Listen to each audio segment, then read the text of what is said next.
Transform your sweat into strength.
No excuses. Bitspire.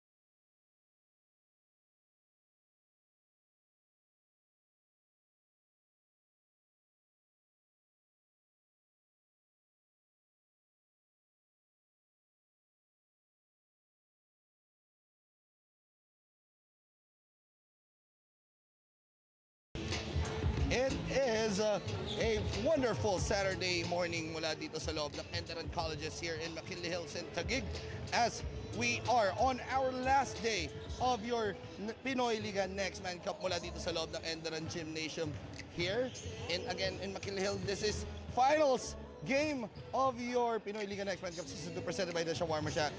And since it is a special day for basketball, tatlo po kaming maghahatid sa inyo ng laro for today. And I am your anchor for today, Alvin Tanyada. Kasama natin, Naveen Ganglani and Coach Chris King de la Cruz. And this is a special day, guys, for this finals day kasi it is the matchup between the sister schools, the UAAP champions, De La Salle Green Archers, and the NCAA powerhouse, De La Salle College of St. Benilde Blazers. And guys, how excited are you for this battle? I'm very excited. We will try to hide our emotions kasi ako as a person, I finished my education course in La Salle, so I try to be in the middle. Well, Naveen, how about you? How excited are you for this? Very excited. I feel like these are two of the top programs when it comes to college basketball in their respective leagues, their mother leagues. I think La Salle, obviously coming as the defending champion, will want to continue that winning rhythm they have right now. But CSB looking to have a memorable 2024 of their own with goals to win the NCAA championship. Well, beating La Salle to win the Pinoyliga Next Man Cup would be a great way to get started. And this is not just a coincidence, as the three of us are former graduates of the De La Salle umbrella. So again, Coach Chris under the De La Salle De La Salle School, De La Salle then si Naveen. I am from CSB, so it's an exciting day of basketball here for us. And nung first round natin, gentlemen, this is naglaban na itong dalawang to. As we take a look first at the playoff picture here, gentlemen, you can see etong parehas na koponan dumaan talaga sa butas ng karayom dito. You saw that La Salle gave definitely defeated itong University of Batangas in that quarterfinals matchup, and then they defeated San Beda. While ito naman CSB, well, dumaan nga sa butas ng karayom. They defeated Lyceum first in the play-in, and then they defeated Mapua in that twice-to-beat matchup wherein tinalo nila dalawang beses itong Mapua, and then they defeated a very strong UST Growly Tigers in the semifinals to reach this finals matchup. So, gentlemen, will this battle be a difference? Kasi again, these two teams nagtapat in the eliminations. 1-point win for that matchup. But before that, let's take a look at the last matchup nitong parehas sa koponan dito. First, let's take a look at itong semifinals matchup between LaSalle and San Beda. We're in LaSalle blew out the defending champions of the NCAA. Naveen, what can you say about the numbers here on the screen? Well, domination in the rebounding, domination when it comes to efficiency in field goal shooting and three-point shooting. And when you look at it, the third quarter made the difference. 25-8 for DLSU, which means after halftime, LaSalle came out with the adjustments. San Beda was unable to answer. So CSB has to be mindful of that. They have to play a consistent 40-minute game, especially because LaSalle will have the height advantage. Now let's take a look at the last game naman of the CSB Blazers. There you go. Their last matchup was against the UST Growling Tigers. That was a close one, Coach Chris, and I believe you covered that game. But it was a 4-point win just for the CSB Blazers. What can you say about that game, Coach Chris? Fourth quarter was the difference, 22-12 for the De La Salle College of St. Benilde. But as I've said before in our previous coverages, the quality, not only the quantity of recruits that CSB has is the factor here.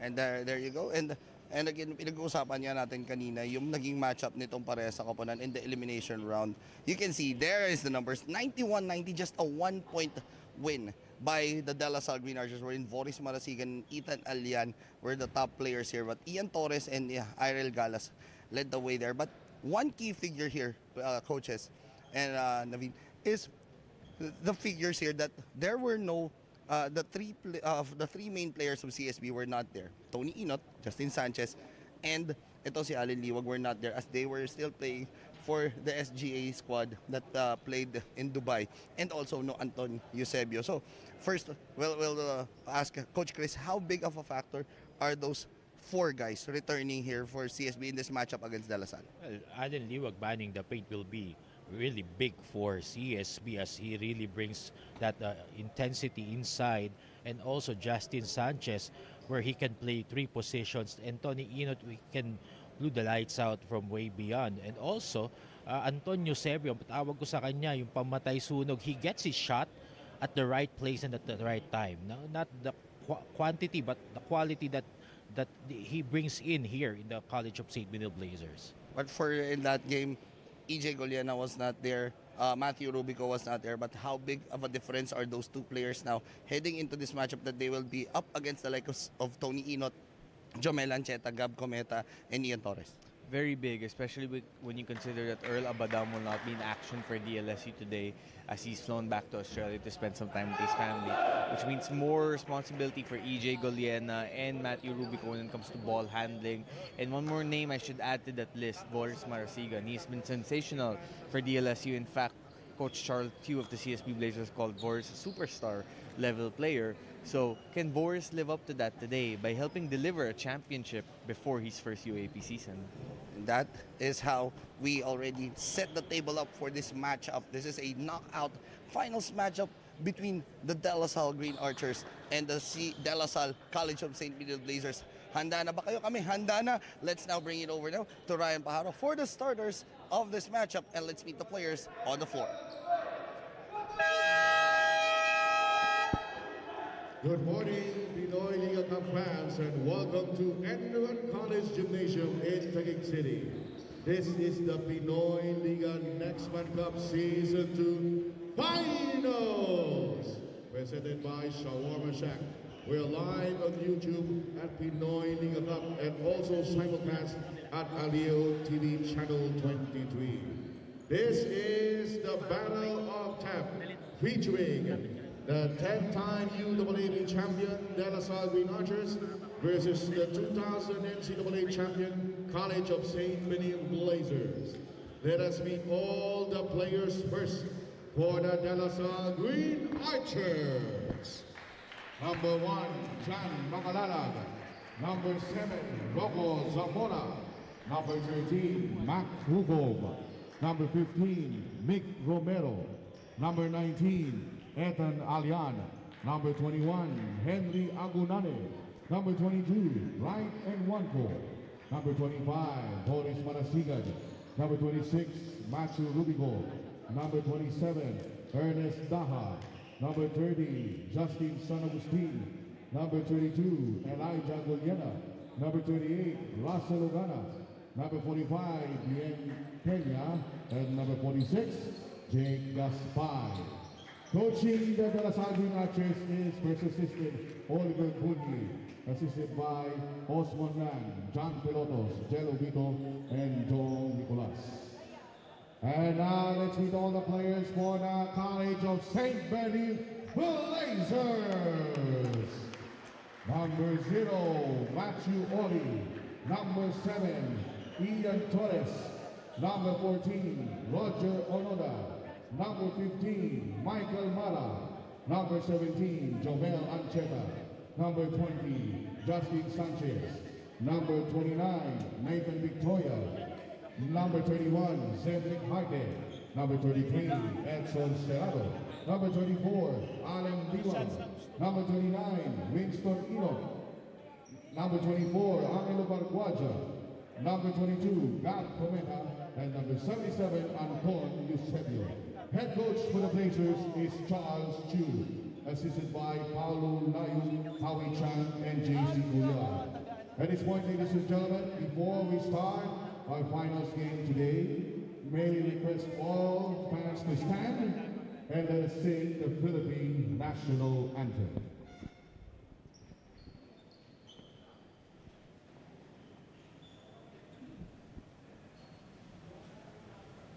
Mga kababayan, ang pambansang awit ng Pilipinas.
Thank you very much. You may now be seated. CSB Blazers and De La Salle Green Archers, please proceed to the center court for the traditional sportsmanship handshake.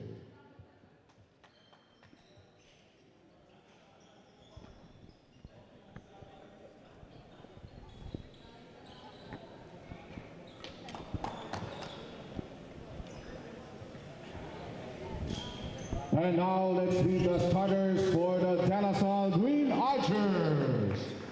At center number 21, Henry Agunane. Point guard number 26, Matthew Rubico. Shooting guard number 25, Boris Marasigan. Small forward number 1, John Kamalala.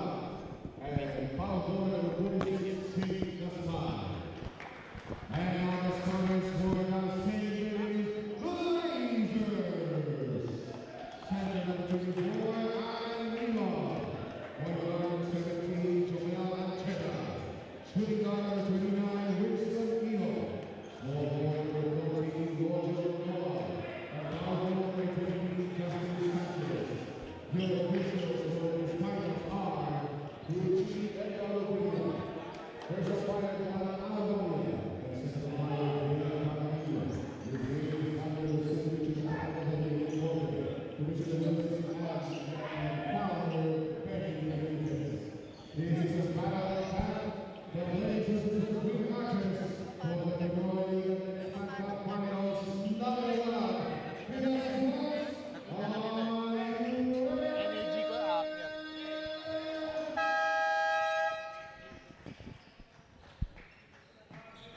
And now we are about to start here. Tip off at center court. As the starters have been called out, it's Matthew Rubico, Jake Gaspar, Boris Marasigan, JC Macalalag and Henry Agonane para sa De La Salle. And for CSB, they will start off with Ancheta, Liwag, Sanchez, Ondoa, and Inot. And gentlemen, these are the top players right now for both squads.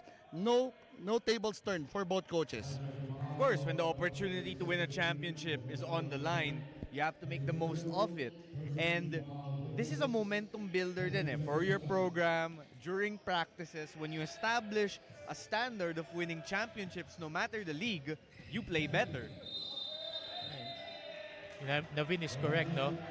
Even if in this kind of league, the Pinoyliga Next Man Cup, we build a culture of winning. And that's very important. Kahit anong pasukan mong liga, you expect winners. And yes, and yun nga, first play agad, that's an offensive foul called on Matthew Rubico. Ancheta now, orchestrating. Gives it to Alan Liwag at the high post. Liwag to Tony Inot. Tony, the scoop shot is good for Tony Inot. And Tony Inot, gusto agad magpakita dito because again, 4 players missed that game against the De La Salle Green Archers were in De La Salle 1-1. And Tony Inot was one of those.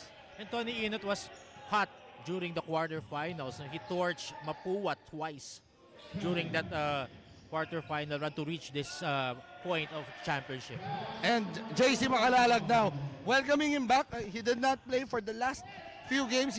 I remember him playing in at least 2 games here in the Pinoyliga Next Man Cup. But he is one player, Naveen, that we can expect now kaya mag-perform for De La Salle. Absolutely, very important to the success of this DLSU team. He can spread the floor, he can attack, he can score in that in-between range. And he's one of the veterans of this team right now, and you need the vets to perform well, especially in the championship stage. And now here's Agonane inside and Liwag, good defense. And right now, Alan Liwag can be that one main man kasi yun yung kinulang nitong CSB in that last matchup against De La Salle. And that is what Justin Sanchez, as I have told you earlier, the pregame can bring into this ball game. He can bring the ball on the floor, and that's a good fake inside to get that foul and have a trip behind the line. And the first few plays of CSB nakikita natin dito, gentlemen, the 3 main players coming from the SGA squad, Justin Sanchez, Tony Inot, and Alan Liwag have been doing well on the both sides of the floor. And he makes the bonus free throw there. Talking about Justin Sanchez. It's 5-2 the score.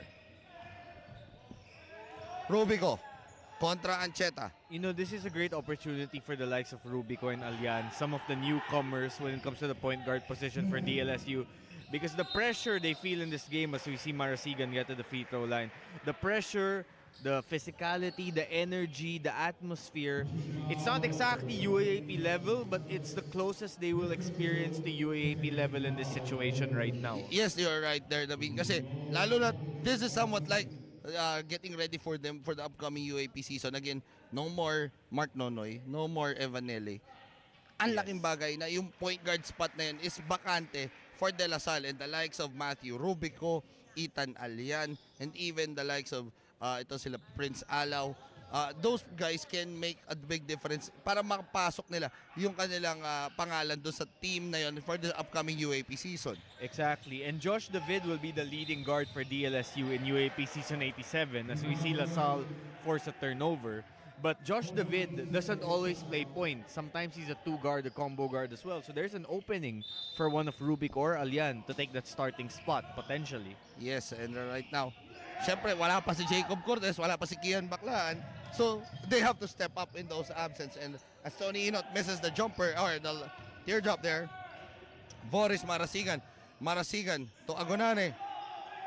At the top, he passes it over. Gaspay, corner pocket 3, that's money for Jake Gaspay. And that's a great shot by Gaspay, but that's also great patience by Agonane. When he was off balance, taking his time, found the open man in the corner, and it's 3 points for DLSU. That drive by Justin Sanchez is good. Now, a question here, Naveen. How big will that Gaspay Policarpio be in that upcoming UAP season na nilabas mo si Policarpio na dyan si Jake Gaspay? Well, we saw it last year with KQ and Policarpio, di ba?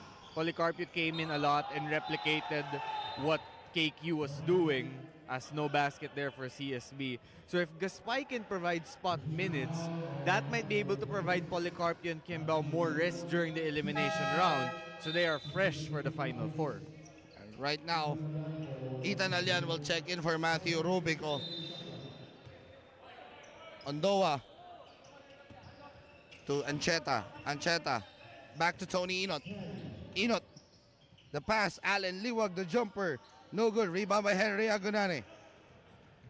Pero Alvin, yun yung dapat i-improve ni Allen Liwag coming into the next NCAA season. As we saw there, a thunderous dunk by Henry Agonane on that side. Wow. That was all alone there. Another fast break. Alian. And good defense there by Jomel Ancheta. But you were saying that Allen Liwag will be, and he should make those perimeter shots para mailabas mo si Henry Agonane. But that slam dunk by Henry Agonane proving to be a major factor for this De La Salle Green Archers. And you know, Coach, just to say, after the dunk by Agonane, the most impressive thing he actually did was he was also the first guy back to run down for DLSU and stop the shot by Sanchez. So both plays integral there for DLSU here in the first quarter, and showing the abilities, the athleticism of one Henry Agonane. Getting the rebound, then running the break. No? Ito Allen Liwag, no good. And another rebound by Henry Agonane. Alian, back to Henry. Goes to the left side to Makalalag. JC. Makalalag for three. That's money for JC Makalalag. And right there, again, you see the impact of Agonane. Him rolling to the rim attracted two defenders from CSB to stop his path, which then gave Makalalag the open look from downtown. Ancheta goes to Liwag. Liwag at the top. Back to Ancheta. Jomel. The drive by Jomel, and there's a foul on the drive. And Jomel Ancheta will shoot two. Good defense there by De La Salle. Kung napansin mo, Alvin, no? During the last two games of this CSB squad against the Mapua Cardinals, kahit pa dun sa game nila, stretching back to that play-in against the Lyceum Pirates, they're on a blitz. Every first quarter, ang bilis ng simula niyan, 10-0, 14-0. But now, they're struggling against this defensive-minded DLSU squad. As we see here, Jomel Ancheta missing that first free throw. Jomel Ancheta, a good matchup against the point guards of De La Salle. Jomel Ancheta, kung hindi natin maalala natin, he's a starter in that CEU Scorpion squad in the UCBL. We have seen him mature through the years. From that time with the time from CEU now to here to CSB, he has really matured here. But speaking of maturity, one player that we've seen grown up is Ian Torres. Ian Torres now is in the ball game. How big will that will Ian Torres and Matthew Oli be coming off the bench for the CSB Blazers? As we saw in the pre-game, we flash on our screens the stats. As we see that good move inside by Sanchez. The outside shooting that they bring in here in the College of St. Benilde is very vital because it's particularly the lifeline of their offense, their outside shooting. Guardia per guardia, Navin, match na match. Parehas ito. Guards, forward, centers. This is like a very good matchup for both squads. Absolutely, and just to add to Coach's point, having Ian Torres come off the bench and lead that second unit after having Tony Inot start the game, it is a privilege for the CSB Blazers, in part because we have seen Ian Torres take a lot of starter duties here in this tournament, and right there you see what he's capable of. Good steal, and that's a goaltending by Gaspay. And even, not just the players themselves, but also the coaching. Yes. And we all know that here for the CSB Blazers, it's Coach Charles Chu, it's Coach Paulo Layog. They're leading the way. While for De La Salle, Coach Oliver is there. And even Coach Topex, even though not here, but he is the one running. I believe Coach Topex is here already. Coach Topex is here. Yes. There. So kita mo nandyan. And we all know that these coaches have a good respect for each other. Yes, and goes back to my point earlier too. If you're one of the young guards of DLSU, this is a championship game. a good opportunity to show your head coach you deserve playing time come UAAP season 86. Now, this is where we see the bench coming in. Coach Chris, Naveen, how big will Antonio Sebio be for CSB and how big will Ernest Daha be for De La Salle? We start off with you, Coach Antonio Chris. Sebio, I've been talking about him earlier. Siya yung pamatay sunog ng CSB, setting the pace, drilling timely shots every game. Yeah, before getting to Daha, I just want to add, Eusebio literally is a big factor. Not just because of his ability, his athleticism, but also because when you look at his frame, he's a good 6'4", 6'5", maybe, wide-shouldered, athletic. So him coming off the bench, replacing a Liwag or a Sanchez means CSB can keep the same level of versatility while also having the same amount of size. Now going to La Salle, when it comes to Daha, obviously there's still steps to be taken when it comes to his developmental progress. Let's see if he can do that. As Agunane's workhorse ability on full display right there. That's why we're talking about Daha, because Daha scored big numbers in that win against San Beda. So malaking bagay outside shooting niya. While for Antonio Sebio, he can play the 3, the 4, and even the 5 for the CSB Blazers. And coach, just to add, you can now see what La Salle conceptualizes with Henry Agunane, right? His timing is better compared to when he started this tournament. It seems like he's in better shape. Seems like he's not in a rush, taking his time, knowing what his advantages are and playing to that. And if he can keep growing, well, that makes the defending champions only more dangerous. Cian Torres misses the shot here. Agunane gets the board. Agunane bringing it down. JC Makalalag pass to Agunane. Agunane steps out for a jumper. No good on the shot. Rebound. And there's a foul there as tatawid tayo sa kabila for 2 free throws here because penalty na itong koponan ng De La Salle. So Brighton Juanco will check in for Henry Agunane. And this is where La Salle has to be careful, Coach Alvin. They are in penalty situation with less than 3 minutes left in the first quarter. Brighton Juanco now checking in for Agunane, but they cannot award CSB easy points at the foul line. And awarding has been assessed on Coach Oliver Bunyi for resentment to a call. So Matthew Oli here makes a first free throw to go. Second free throw for Matthew Oli.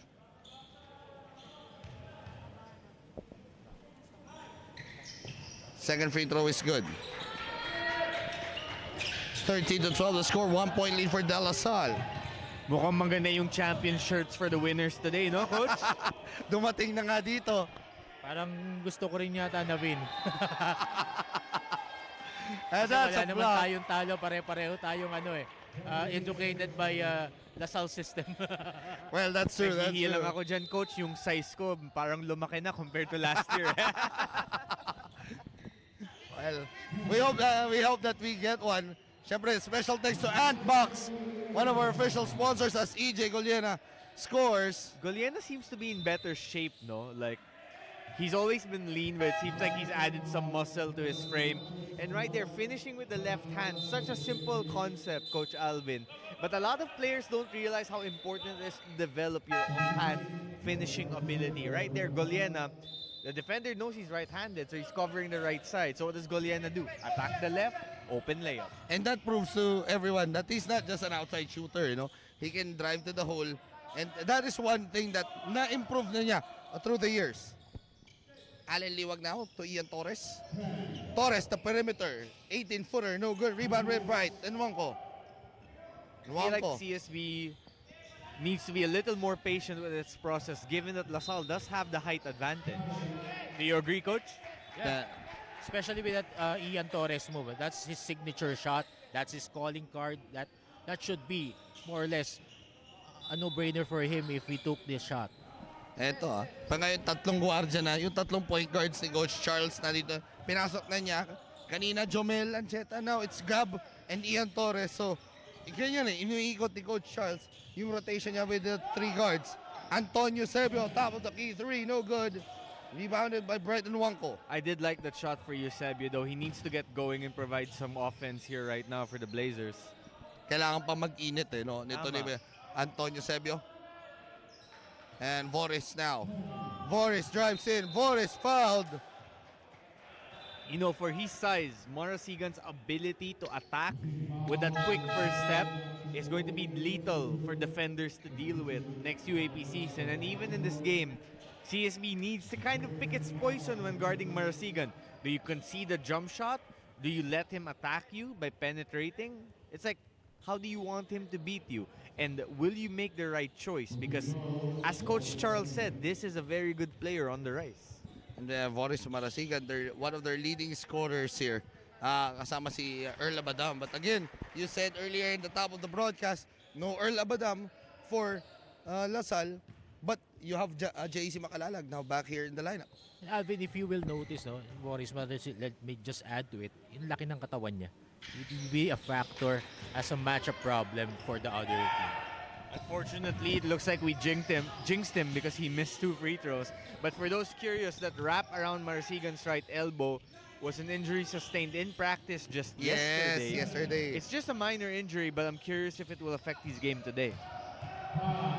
Michael Mara na pinalitan niya si Allen Liwag ngayon. Mara inside. No good. Rebound. Recovered here by Boris Marasigan. And guys, you can say Boris Marasigan is somewhat like an Alvin Pasaol. Parehas ang build ng katawan. If you can remember Alvin Pasaol of UE before, ganyan-ganyan si Alvin Pasaol. And if you have that size and you know how to use it, you can be lethal. Right there, he used it to set up his teammate for an open look. Daha knocks in the three-pointer. Matthew Oli, the sweet shooter. No good. Rebounded by Ogana. Good opportunity for LaSalle here to get the final shot of the quarter. They go to the post. Brighton Wangko against Michael Mara. Ogana, one-hander is good. 10 seconds remaining here. Gab.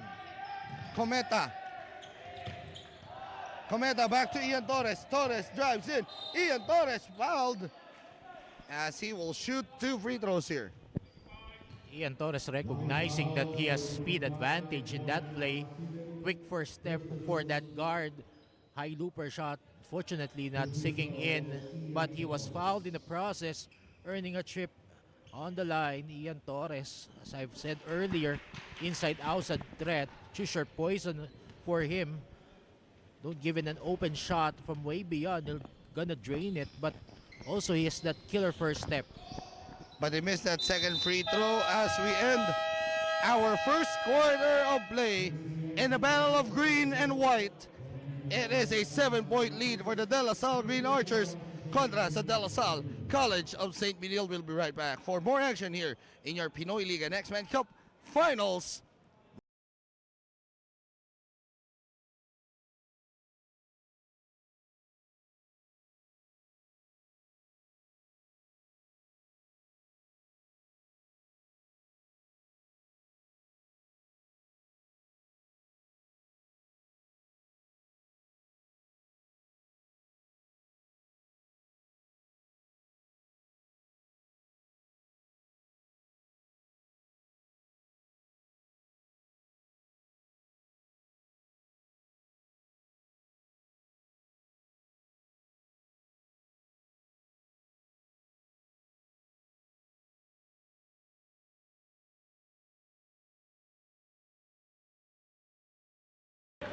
As we take a look at the fans here inside the Enderun Colleges gymnasium here in McKinley Hill, Taguig, the green and white are all out here to support the sister schools for this finals, knockout finals matchup.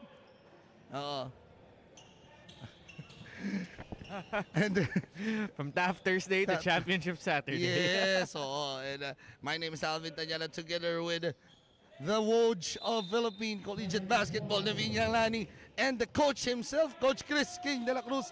3-man panel po tayo. That's how special this finals game this is. And gano'n rin ka-special, 3 lasalista ang magkakasama po dito sa araw na ito as Ernest Daha scored there, and he continues to be a difference here in the playoffs, Navin. So far, his jump shot has looked mighty impressive, Coach Alvin. Ian Torres back to Cometa. Here's Matthew Oli. Pass to the corner here. Oli, well defended by Goliana, but Matthew Oli gets a basket to go. Unfamiliar territory for Oli, scoring inside using the bank on the Saturday afternoon. But nevertheless, it drains that shot. Oh, EJ Goliana scores. And And how exciting is that matchup? Oli contra Goliana. very exciting. Two talented players ready for the opportunity to show what they're capable of. And we talked about Goliana's build earlier, how he looks like he added some strength and muscle to his frame. And right there, displaying it, absorbing the contact, no foul call, but still able to finish. Torres, no good on the scoop. Here comes Ernest Daha. Daha running the break. Daha steps on the brakes, passes it up to Rubico. Matthew Rubico. The pass, Bright and Wonko, nice pick and roll play. Beautiful, very beautiful play by Rubico. Passed it right before the defense could realize what he wanted to do. And because of that, LaSalle's lead now up to 11. CSB only 15 points with nearly 13 minutes elapsing in this game. They need to try something different because right now LaSalle is protecting the paint very well and forcing CSB to rely more on the perimeter game, which hasn't worked to their favor. And in all the losses of CSB here in the tournament, it is not, hindi ganun kalakihan yung talo nila. It's just, I think, a 4-point na loss na nakuha nila. Pero as Michael Mara scores there, but you can see that the offense is struggling here, Coach Chris. Yeah.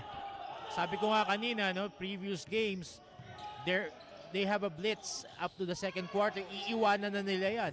But right now, they're struggling in getting their shots, in the right positions, like si Matthew Oli. No, he can get his shots from his favorite shot in the corner. And ito, may konting map lang dito. And this is somewhat like an appetizer. But let's take a look first at what Coach Oliver said in an interview. Winning the championship will certainly help us enhance the winning culture we're trying to inculcate in our team. And that is what a good culture na gustong dalhin dito ni Coach Oliver at nila Coach Topex sa De La Salle. Well, first of all, if ever I'm writing an article and I need synonyms, I'm gonna call Coach Oliver. It seems like he knows his vocabulary. But that's right. Listen, if you want to establish a culture of winning in college basketball with your program, then you always need to be trying to win every single competition, every single game, and there should be no exceptions. And this league, this contest, isn't any different. At mukhang tinawagan ng technical foul dito. Si Coach Oliver. Dagdag ko lang doon sa sinabi ni Navino. You build a culture of winning eh. Yung sanay manalo. Tama. Hindi yung pag natalo ng isa, okay lang yan. Natalo ng 2 points, okay lang yan. No. You build a team which is hungry to win. Yes, you lose by 1, you lose by 20, you lose by 30, it's still the same. You still lose. Yeah. But if you win by 1, you win by 20, you win by 30, it's still the same. You still win. Yeah. And that is what one culture na gustong buuin ito ni Coach Oliver and Coach Topex here in the system of De La Salle. And Coach Alvin, winning just isn't always about winning the game too. It's about doing everything right. Are you performing with winning habits on the basketball court? As we see Michael Mara stopped by Bright Nuanco that time. And another good defensive stop there by De La Salle. Exactly. And over the last few years prior to season 86, LaSalle had not lived up to that winning standard. Asucom knocked in there you go. LaSalle is red hot from downtown. But Another player that we have missed here. exactly.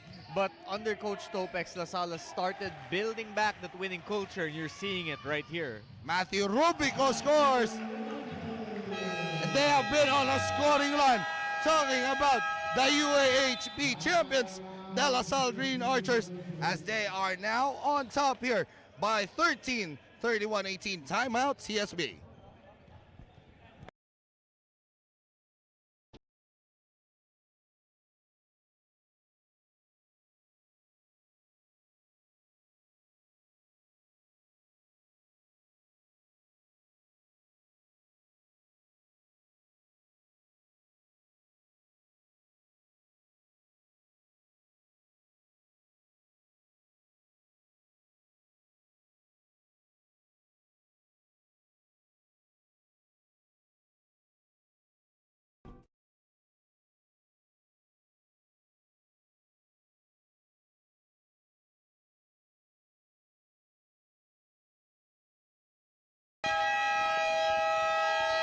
And now let's take a look at what Coach Charles Chu of the CSB Blazers said.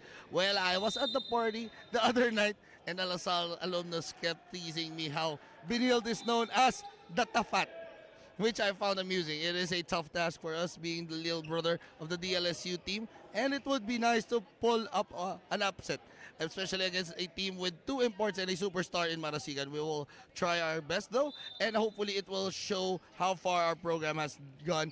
And they are showing that not just here in this ball game, but in the tournaments that they are playing, not just here in Pinoyliga, but in the other tournaments.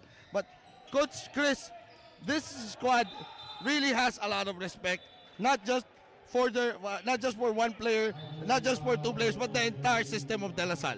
Actually, Alvin, no, for St. Benilde, they've gotten quality of players, quality of recruits. Allen Liwag for EAC, spearheading the Beda boys, Inot, Antonio Sebio, Sanchez. But it's how they will respond playing under the system of Coach Charles Stew that would matter right now. Versus this DLSU squad who has a good system under also Coach Topex Robinson. So yun sinasabi mo, dito yung CSB TAFT, di ba?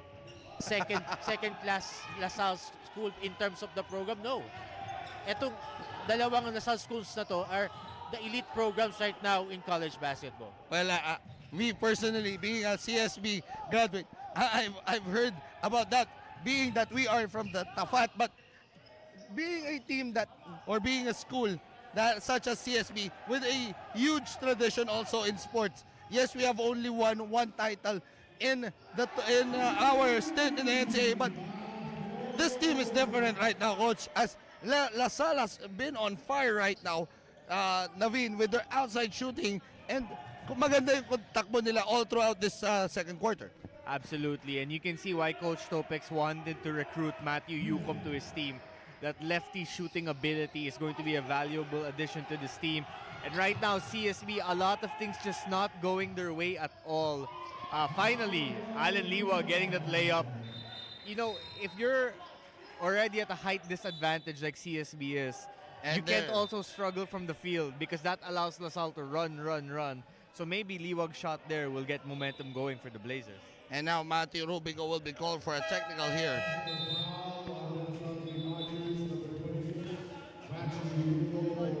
Matthew Rubico must check his emotions.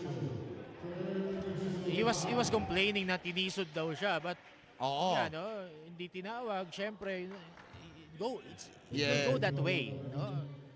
They should at least, dapat na ginawa na lang nito ni Matthew Rubico eh. Hinayaan na lang muna niya. Mamaya na niya kausapin yung referees natin, di ba? To say that there was supposed to be a call, but the call sticks and free throws here, or a technical free throw has been pumasok dito. So now, the 5 on the floor right now, guys, for CSB, this is a team right now on the floor na can be a good team anytime. You have Ancheta and Torres, you have Inot, Sanchez, and Liwag. These are all their new recruits. LaSalle is just making a bunch of tough contested shots today. But CSB cannot lose its composure. They just need to keep going through the process. Just like that, Ancheta, good take. And one more thing, Coach Alvin, LaSalle already with 3 team fouls. 4 minutes left in the second quarter. Agunane, oh, there you go. Basket. I was going to say CSB should try to get LaSalle in penalty, but LaSalle just too fast and too big right now. Maganda yung selyo sa ilalim nito ni Henry Agunane at wala na nagawa doon si Allen Liwag. Pero no, you hear in the background na umisigaw ang panig ng CSB na hawi. Mukhang hindi lang din nakita ng referees yun on the opposite side. But that's a miss for Henry Agunane, rebounded by Tony Inot. One more thing CSB needs to improve on, coaches, is that it seems like their transition defense has been on point. Every time it feels like they're playing catch-up when LaSalle is running on the breaks, giving LaSalle early scoring opportunities. And now Justin Sanchez forcing his way inside. You can see now, mas pinapriority nila yung inside points rather than those outside shots kasi hindi nga pumapasok yung mga 3-point shooting nitong CSB. As a fast break here, nice pass. Allen Liwag, no good. sorry miss there for Allen Liwag. But, gentlemen, if there is one coach that knows Allen Liwag very well, that is Coach Oliver Bunyi. He coached Allen Liwag before in EAC. At ito, mukhang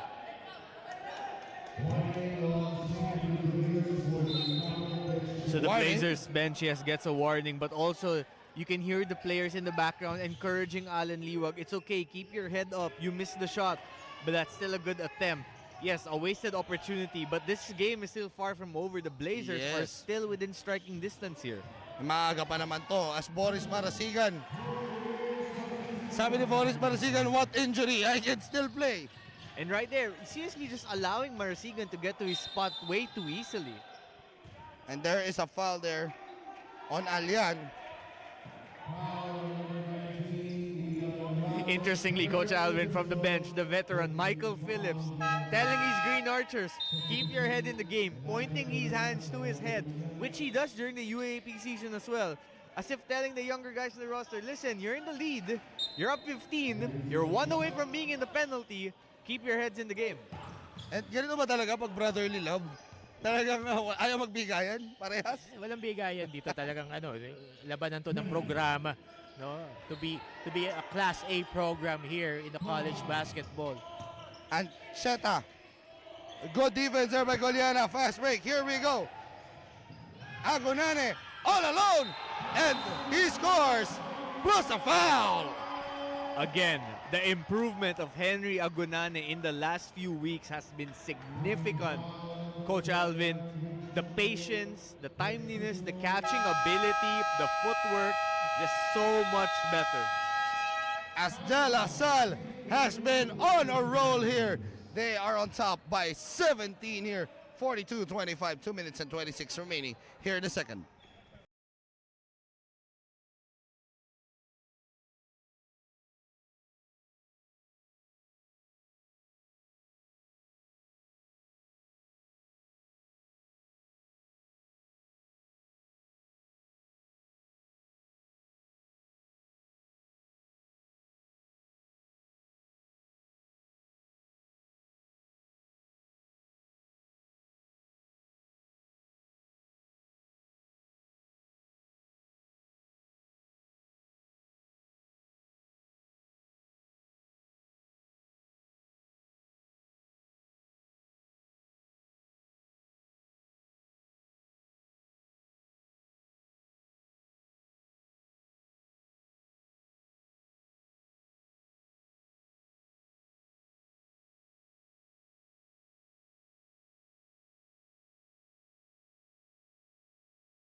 And talking about now the recruits here, the CSB recruits, these are names that will be very important for season 100, wherein they want to win the title. Talking about the CSB Blazers.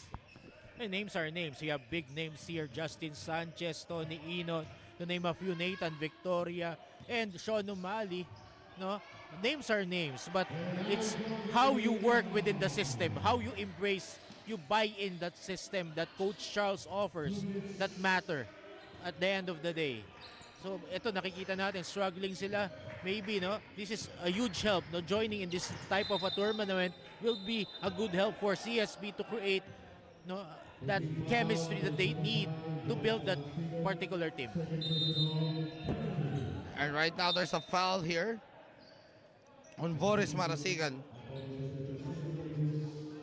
And As we have a break in action, we just want to shout out everybody watching this game live here at Enderun Colleges. Also everyone tuning into the stream, the Pinoyliga Facebook and YouTube pages. yes, and maraming salamat nga sa mga sumusuporta. Maraming salamat. I want to shout out my little sister Nicole. She's from CSB. I'm from DLSU. So this is also a sibling final showdown for us. Ian Torres, second free throw.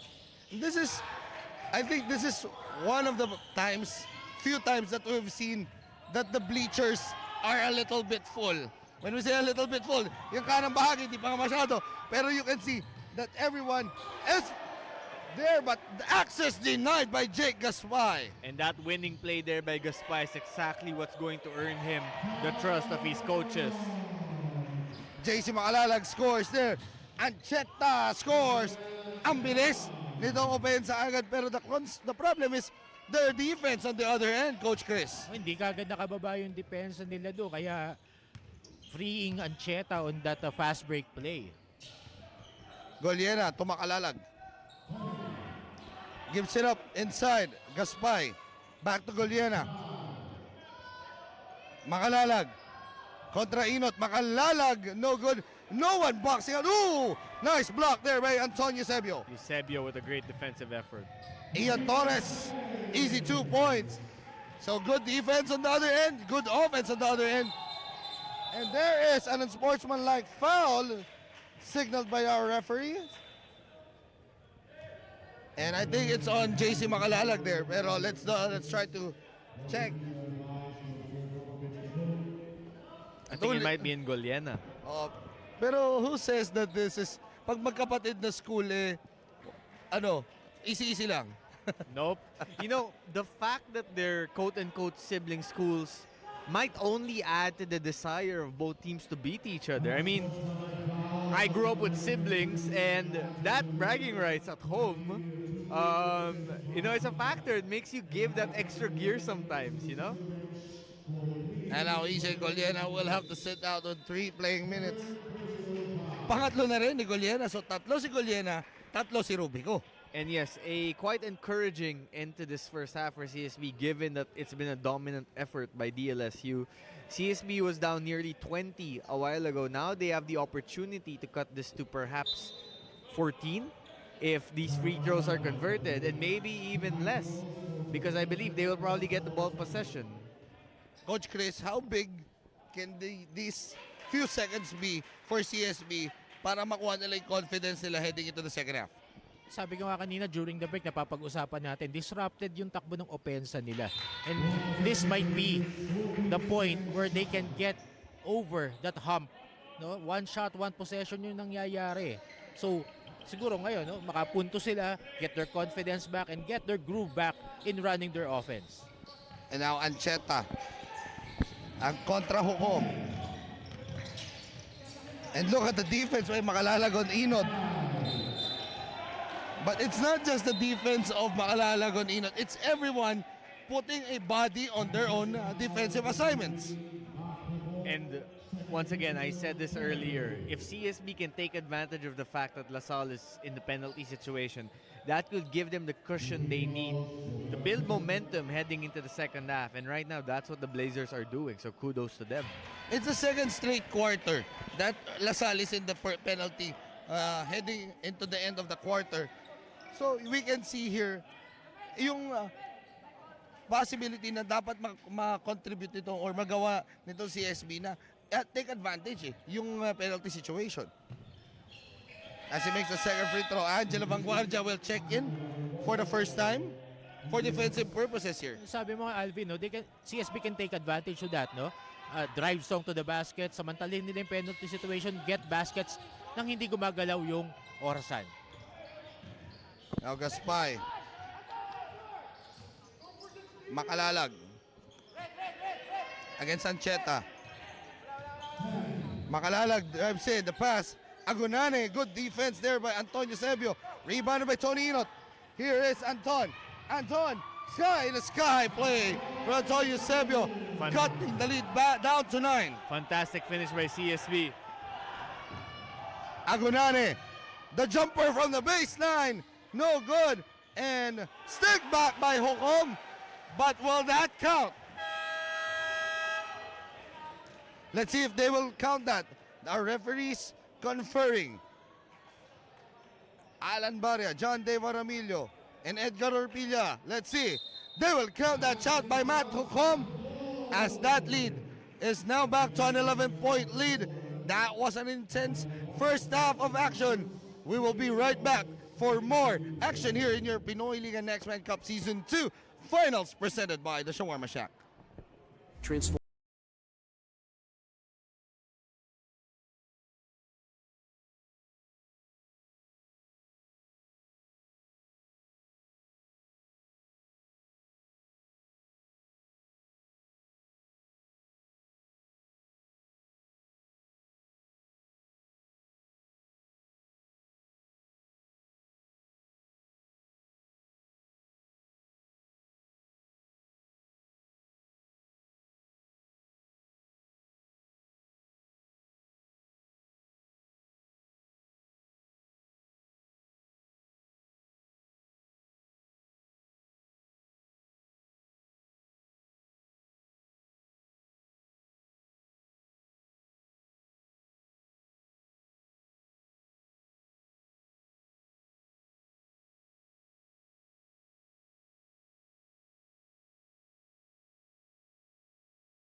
No excuses.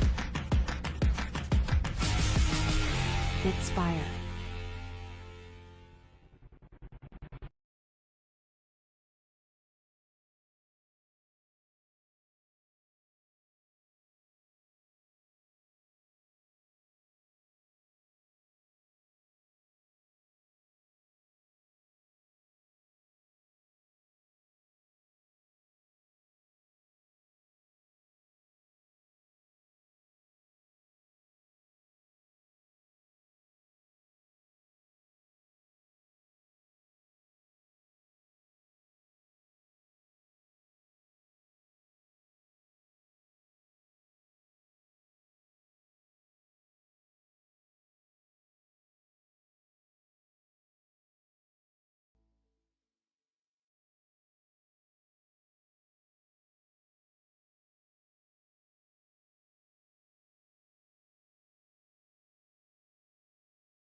Pinoyliga Cup number 1.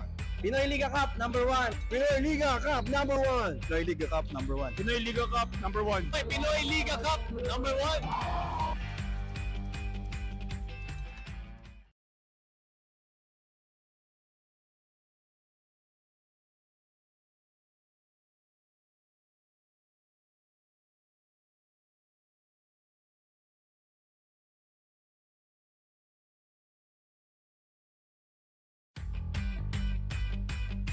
Pinoyliga Cup number 1. Pinoyliga Cup number 1. Pinoyliga Cup number 1. Pinoyliga Cup number 1. Pinoyliga Cup number 1. Pinoyliga Cup number 1.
Transform your sweat into strength and your doubts into determination.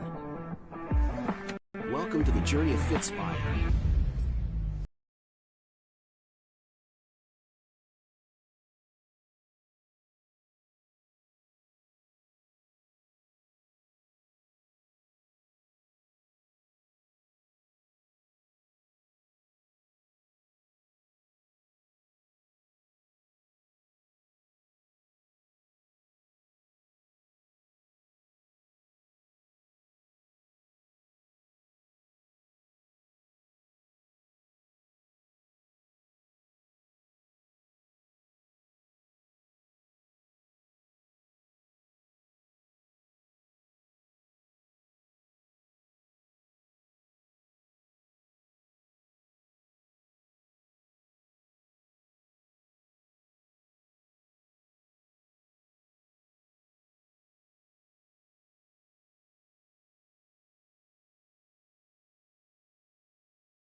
No excuses. Fitspire.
Star-studded nga naman po ng araw natin ngayon as we have the one and only former De La Salle Green Archer and currently San Juan City Mayor Francis Zamora on tow. That is how star-studded we are here. Third quarter of action has started. Alvin Tayal together with Naveen Ganglani and Chris De La Cruz bringing you the action here. As gentlemen, that first half, medyo it's a difference of two different quarters. Pero again, maganda yung tinatakbo ng Lasal sa simula, pero yung CSB humahabol. Absolutely, Coach Alvin. Great end to the second quarter for CSB to trim into this lead. But in terms of consistency, I think it's clear that LaSalle has been the better squad so far through two quarters. And one of the big reasons why is because of the outside shooting. LaSalle has been pinpoint with their execution in getting good looks and making those good looks. Yes, yung 3-point shooting nila, no, mainit. Pero Coach Chris, yung latter stages of the first and the second quarter, doon naman bumabawi itong CSB. What do they need to work on for them to get a good start here in this third quarter? Tulad na nakita natin in that offensive sequence, getting those easy shots, no? Allen Liwiwag has been struggling to get his shots. Matthew Oli, dahil maganda talaga yung bigay ng depensa kanila, madiin ang bigay ng depensa ng DLSU Green Archers laban sa kanila. They cannot get their shots in their desired spots, disrupted ang offense that they can work on, no, in adjusting to that kind of defense that DLSU gives them. At sabi nga natin, napaka-star-studded natin itong araw na to because we will be at the end of the ball game, we will be having our awarding ceremonies. So we will be awarding our third placers later on, and then our individual awards also will be awarded by the one and only host, Naveen Ganglani, later on. That Tony Enot scores there inside. Tony Enot getting aggressive in this second half. That move, a strong drive to the basket. Yun yung mga dapat gawin ng CSB, no, to keep this team within striking distance. As we saw there, a good block, good defensive play from DLSU. And Jomel Ancheta scores inside for the two. And maganda yung simula ng CSB Blazers as the lead has been cut down to 8. 52-44. We will be right back.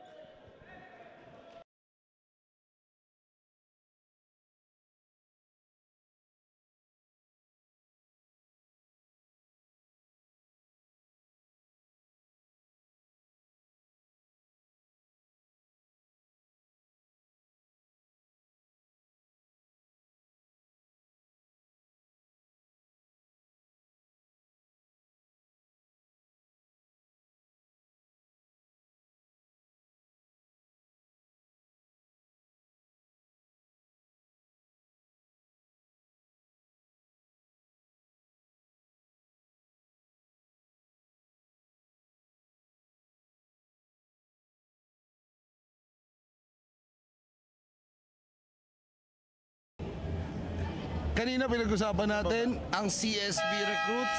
Ito naman, mahabang listahan ng mga recruits for the upcoming season of the De La Salle Green Archers. And who better yet to talk about these recruits than the collegiate Woj himself, Naveen Ganglani. Yes, Matthew Rubico, Jake Gaspay, Ethan Alian, Boris Marasigan. We're seeing them now in this game. Ral Melencio from Zobel sat out last UAP season because he recovered from an ACL injury. Deron Mitchell, we're still waiting to see if his back injury has recovered enough for him to play. Matty Hucom in this game as well. Santi Romero, Henry Agunane in this contest for DLSU as well. Agunane, we're seeing him make an impact.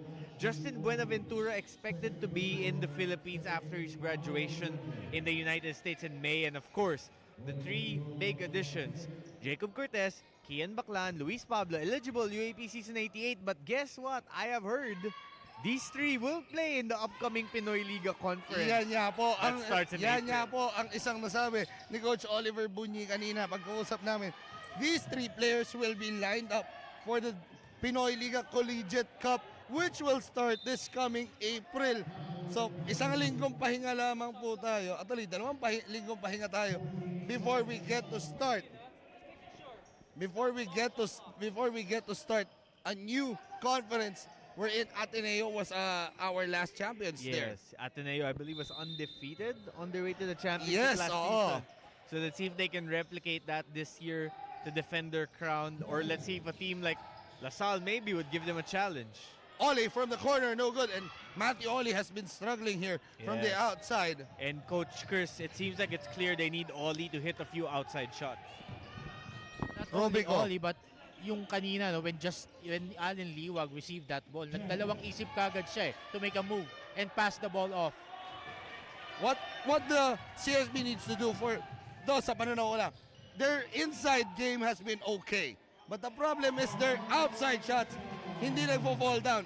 Except for that shot mula kay Jomel Ancheta. But they have to be consistent from their inside game. Yun yung takbo ng opensa nila eh. That has brought them to this point in this tournament, their outside shooting, and they've been scouted well by the coaching staff of De La Salle University, which is why they've been shut down here from way beyond. And that's a good play there by CSB. You let Henry Agunane take those outside shots. And Tony Inot, that is his calling card, a three-point shot. And see, Coach Alvin, that's why the end to the second quarter is so important for CSB. They have carried over that momentum here in the third period. And from a blowout, we now have a competitive contest for the Pinoyliga Finals. Eto ngayon, Allen Liwag with the rebound. Running are the Blazers. Oli outside to Ancheta. Ancheta, the pass, going nowhere. Miscommunication there among the players. Yung sinasabi natin, no, malaking tulong na makasali sila sa mga ganitong klaseng liga to build chemistry. Alam mo kanino papunta yung bola? Yes, it was going to Mike Phillips there. Mike Phillips is wearing black. That's why. Yun ang pinopoint dito ni Coach Paulo Layog. And I understand Coach Layug's thought process there, but still, as a player, you need to be able to make a better decision than that. Pass to Makalalag, stolen once again by the CSB Blazers. Run and gun are the Blazers. Ancheta, andun agad yung depensa. Allen Liwag for three. No good. But you will give Allen Liwag that a shot every day. And Alian, no good. Agonane inside for the score. And that time, not a good decision by Alian when Agunane was right there with him in the 2-on-1 break. But Agunane just too big for the CSB front line, putting that ball back in. He has been LaSalle's best player today so far, I would have to say. Yes, Henry Agonane being the difference maker from the inside with the rebounds. Sanchez inside. Allen Liwag inside. Good pass mula kay Justin Sanchez. Good challenge there by Allen Liwag against the defense of Henry Agunani, which was late to react on that play. Agonane, nawala yung bola sa kanya. Makalala gets the ball. This feels like a championship game, doesn't it? Dito mo na nararamdaman yung championship intensity. Umaangat na. This is the third quarter right now. And nafe-feel mo din, CSB is now making LaSalle play their pace, their style of play. They are making LaSalle try to match their energy. CSB has come out in this third quarter with intention. Every possession, every play. Yes, there was that bad turnover a few possessions ago.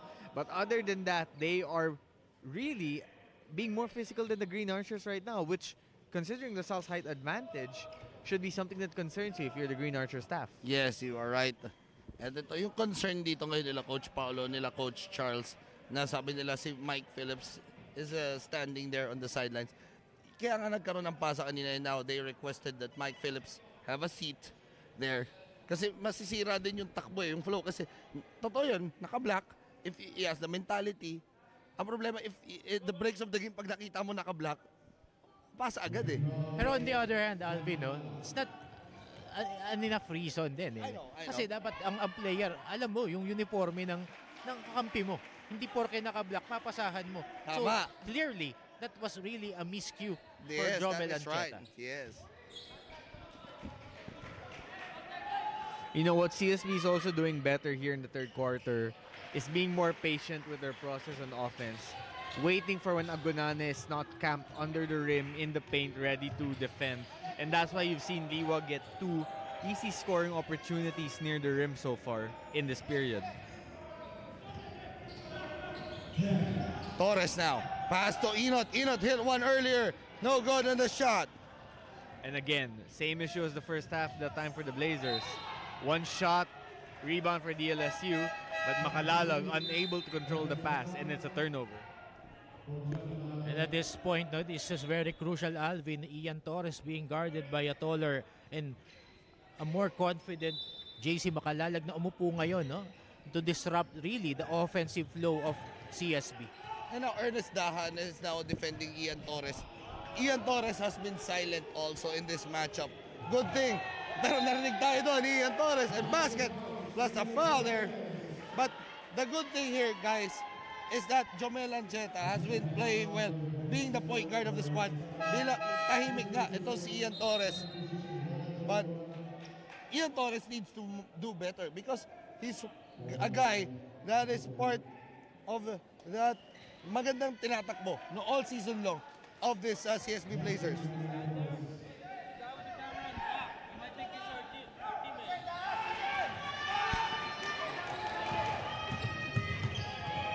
Alian. Here is Gaspay now. The pass. Goliena. Goliena the pass here. Open shot. Money for Ethan Alian. And that three-point shooting has come in clutch for DLSU in this game. Every time they've needed the basket to extend the lead, or in this case, avoid CSB from continuing the run, they've been able to convert. Torres now. Gives it up to Justin Sanchez. Sanchez finding Roger Ondoa inside. And there is a foul. That was a broken play really right there for the College of St. Benilde Blazers. Ang tagal ng bola sa kamay ni Justin Sanchez at ang tagal din ng ikot ng mga kakampi niya, finding Roger Ondoa in the clog inside, gaining that foul. And this will hurt a lot for LaSalle. Pang-apat na ni EJ Goliena. Correct. Number 4 in Goliena. And now you see Marasigan coming into the game. Marasigan had a solid first half. Let's see if he can provide offense for DLSU here to get them back in the driver's seat, because CSB is tugging at their heels. And Roger Ondoa, a spark plug for the CSB Blazers, misses his first. And Roger Ondoa is not just, parang ito yung carbon copy ng Ernest Daha sa kabila, no? The energy guy that can play defense, can make all offense. The only difference here is wala kang consistent outside shot. Ito si Roger Ondoa. Exactly, and you need to make at least one of those 2 free throws when you're trying to come back in the game. Vores now on the right, using that Agonane screen. Vores, Marasigan, 3, no good. Rebounded by Alan Liwag. Ian Torres now. Torres, fast break. Ian Torres, no good. I felt like Torres could have dropped that off to Sanchez that time. As Alan Liwag will be called for the foul. And now the difference here, guys, is LaSalle has not yet gotten into the penalty. Team foul situation natin, dalawa sa LaSalle, pang-apat dito sa CSB. See that discipline that DLSU really brings in here defensively laban dito sa St. Benilde. Frustrations growing. Kaya na reflected yan doon sa team foul situation. Bright and stolen here. Edson Serrano. Edson Serrano, bagong pasok dito for CSB. Cometa, fix it. And Gab will settle it out. Labas kay Edson Serrano inside. And that's a foul. That's a clear foul. Oh, 3-second violation rather. Exactly, and Sanchez, that's 2 straight possessions now na medyo disappointed siya. Earlier, he felt Torres could have given him the drop-off pass for the EC2, but Torres took the layup instead that missed. And right there, Sanchez was saying, get the ball to me earlier. Because yun nga, if you get the ball late to someone with possession in the inside, there's a good chance you'll get called for a 3-second violation. Alian, inside. Onwanko to Ernest Daha. Daha, defended well by Torres. Shot clock at 5. Shot from the corner is good for Russell Ogana.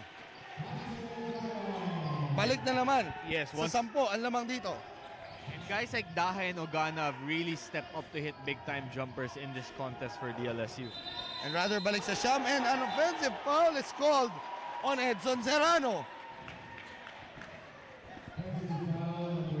See there, Edson Serrano with that moving screen. Sabi ko nga no, the discipline in that defense.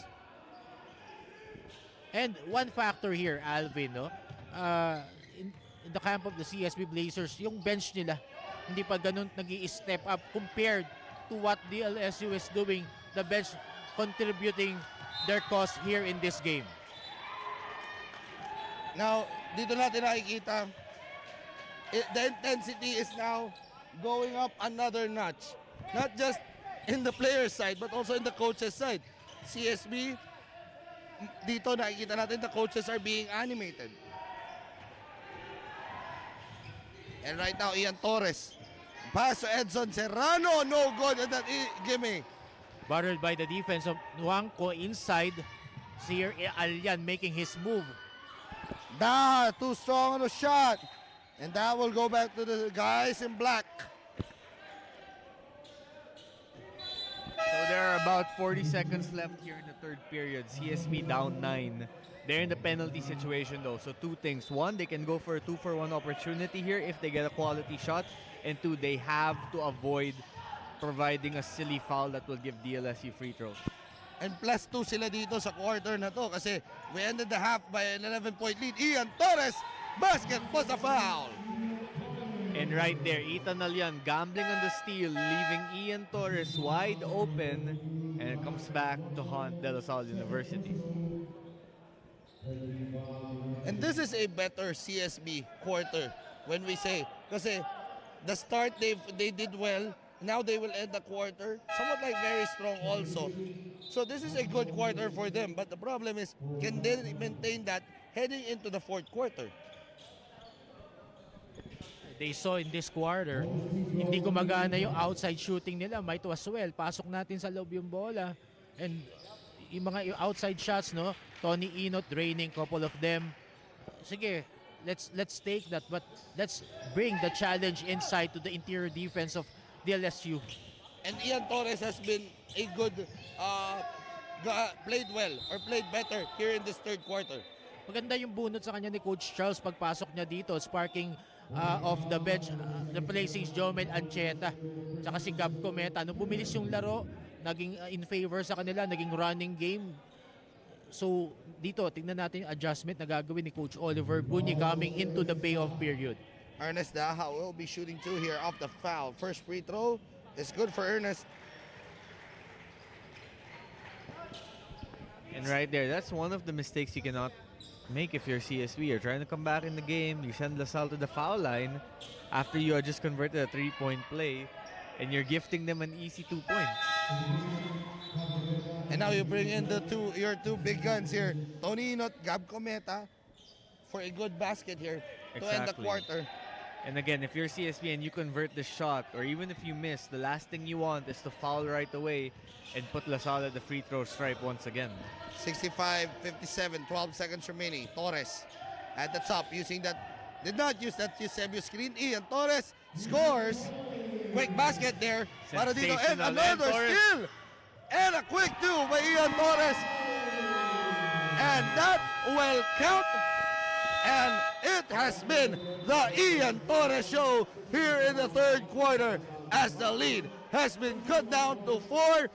10 more minutes of finals basketball action here in your Pinoyliga Next Man Cup Season 2, presented by the Shawarma Shack.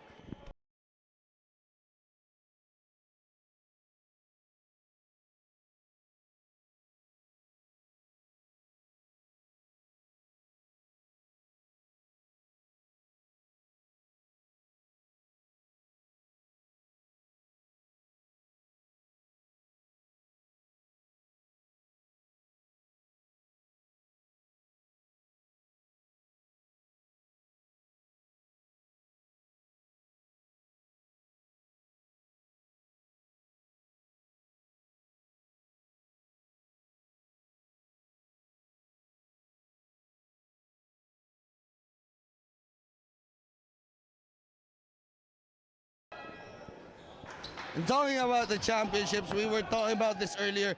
The CSB has only won one title, and that was in the 2000 with the likes of Sunday Salvacion, And, Al Magpayo, Al Magpayo. Ron Capati. Yan ang mga players na nandyan nung panahon na yan ng 2000s. And they want Coach Dong Verhere. Coach Dong, the late Coach Dong Verhere. Verhere. Pero what a way for them to possibly get another title than season 100, possibly with a lineup such as these players on the floor. And good, crucial yung support ng SGA group headed by Boss Frank Lau. As we see there, a nice block anchoring this offensive sequence for the College of St. Benilde. Again, kay Ian Torres denied to. dun. Access Oo. denied. Torres now. Pass to Gab Cometa. Cometa. So Serrano. Oh, sabi ni Bright. Ano ko? No, no, no. They go inside to Bright. Bright inside. No good. And that is a foul called on Bright and Wanko. Now, Naveen, Bright and Wanko needs to be consistent with those inside plays if he wants to be that main man entering the UAAP. Absolutely. I think so far it's safe to say that in this game, Henry Agunan has been significantly better than Bright Wanko, which is also why we see the substitution right now. Agunane back in this contest for the closing stretch of DLSU. They have surrendered a huge lead, what looked like an easy cruise to the championship, and Ian Torres and the CSB Blazers are now making them work for it. And that guy has been playing terrific here. Gab Cometa, the pass. Antonio Eusebio, kumasa ng tres. Money for Antonio Eusebio. Sabi ko kanina during the pregame pa, no, Antonio Eusebio dousing of the fire in that play, draining the three-point shot. The quality of shot, the right place at the right time. Daha inside. That douses the fire. Yes. Now, I binubuga. have been very impressed by Daha's performance today. He's been steady, he's been ready, and given the stakes of this contest, he has kept great composure. 2 straight games na ganyan na nilalaro nito ni Daha. Torres now. The pass to Eusebio. Eusebio. Oh, that He's feeling it. patented. He's feeling it. Now Rasa Lugana. Fouled. It has been a run and gun game for both squads here at the start of the fourth quarter. And this is how the finals should be played here, gentlemen. What an exciting conclusion to what's been an exciting season, or rather conference, the Next Man Cup conference. We've seen some of the future stars of college basketball on display, and today some of the future stars of the UAP and NCAA are showing what they're capable of. Third quarter, it was Ian Torres. Now, it's Antonio Eusebio showing his wares. And you said it earlier at the top of the broadcast, siya yung kayang maging X-Factor here as Eusebio. No good. Rebounded by Makalalag. He checked there for Antonio Eusebio, the drilling 5 straight points earlier. Makalalag now. Looking for a teammate. And look at that. Ian Torres keep the steal. And a drive and a score for Ian Torres. Incredible timing and finish by Ian Torres that time, knowing exactly when Makalalag wanted to try and get that pass, and then using the bank shot to get his basket to go in. Drive by Agunane. No good. And Coach Chris, how big is Edson Serrano in this last 2 quarters para dito sa Kamunan na CSB? Edson Serrano, no? Giving the hard time against Henry Agunane inside and giving space for Alan Liwag and Justin Sanchez to have rest and have the fresh legs to go against this big man here in the fourth quarter. Malaking bagay, nakakapagpahinga si Alan Liwag. Here comes Makalalag. The defense is there. And it's almost a steal. Daha for 3. No good. And rebounded by Agunane. Makalalag. Goal yan na. Bang! And once again, we've talked about it all game long. The three-point shooting of LaSalle coming in handy when they've needed it to. But that play wouldn't be possible without the second effort of Henry Agunane to crash the boards and get the offensive rebound. Torres was played well here in the second half. Gives it up to Roger Ondoa. Ondoa, the one-hander, no good. Rebounded by Alan Liwag. Pass inside, Roger Ondoa all alone inside. And every time Agunane is drawn out by the CSB offense, that opening underneath the rim in the paint has been there for CSB to capitalize on. Daha. Gives it up to Boris. Marasigan. That is a traveling violation called. Antonio Sebio doing things on both sides of the floor, draining 5 straight points early and now disrupting the defense on the defensive end here against Boris Marasigan. Ito, inuunti-unti na ni Coach Charles. Justin Sanchez in. So you have Sanchez, Eusebio, and Liwag. That's a tall front line right now. Ian Torres, money! Tabla na tayo sa 73. Tied game. And I'm very curious if Coach Charles Stew will close with Ian Torres here over Tony Ingot, given how well he has played in the second half. Rubico. Matthew drives in. No good. Rebounded by Anton. CSB has a chance to take the lead for the first time in this match. Eusebio to Liwag. Liwag moves in. Liwag against Agunane. The scoop. What a The shot! Money. That's the experience this Allen Liwag gained from joining that SGA team which competed in Dubai, competing against bigger and heftier players. Minama lang dun si Henry Agunane in that kili-kili shot inside. Yes. Makalalag, no good. Agunane with the rebound and there's a foul. And talking about that, nakita mo yung Allen Liwag, when you go up against the likes of Dwight Howard, Andre Blatch, in practice, makukuha mo yan. Ang Henry Agunane will just be a good mere tower there that you can play defense at. Sabi ko nga, last year, no, he was just a tall and lanky center. Now, he developed that short jump hook, no, soft touch from the basket. Many things to develop here for Allen Liwag. Yung soft touch niya sa mid-range, kailangan niya i-work out outside shot. But yung big man moves, post moves, dapat basic for him yun. The question right now, Naveen, is what is happening with LaSalle? This was just as much as 19 points kanina in the first half. Now, they are down by 2. Absolutely. The patience of CSB, forcing turnovers, the defensive intensity, doing a better job battling on the boards. They're doing all of the little things when it comes to winning basketball games. LaSalle also just having a hard time running their sets right now. It seems like the DLSU staff doesn't exactly know which lead ball handler to entrust that responsibility to, and CSB is taking advantage of that. At kung kanina po, lumabas lang kayo, kanina lamang Lasal, bumili kayo ng shawarma shack. Pagbalik nyo, nakita nyo, lamang na itong binild. It is a big difference in the first half and the second half. Inbound here. Henry Agunane. Well defended here. Binigay kay Makalalag. 10 seconds on the shot clock. Agunane. Oh!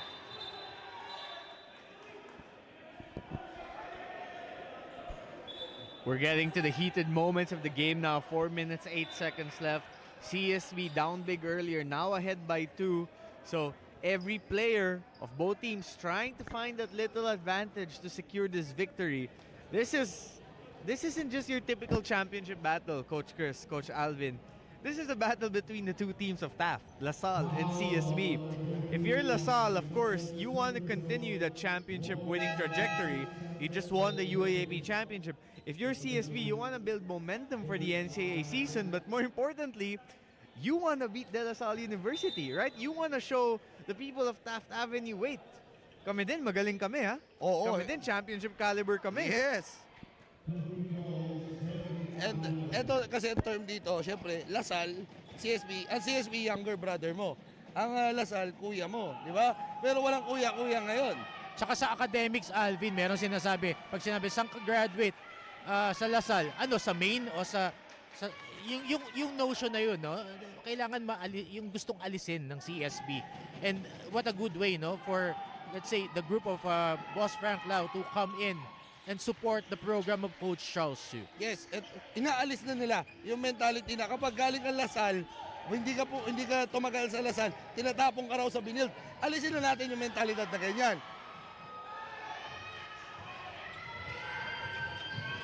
And these are two programs that are really on another level now. Henry Agunane! Oh my God!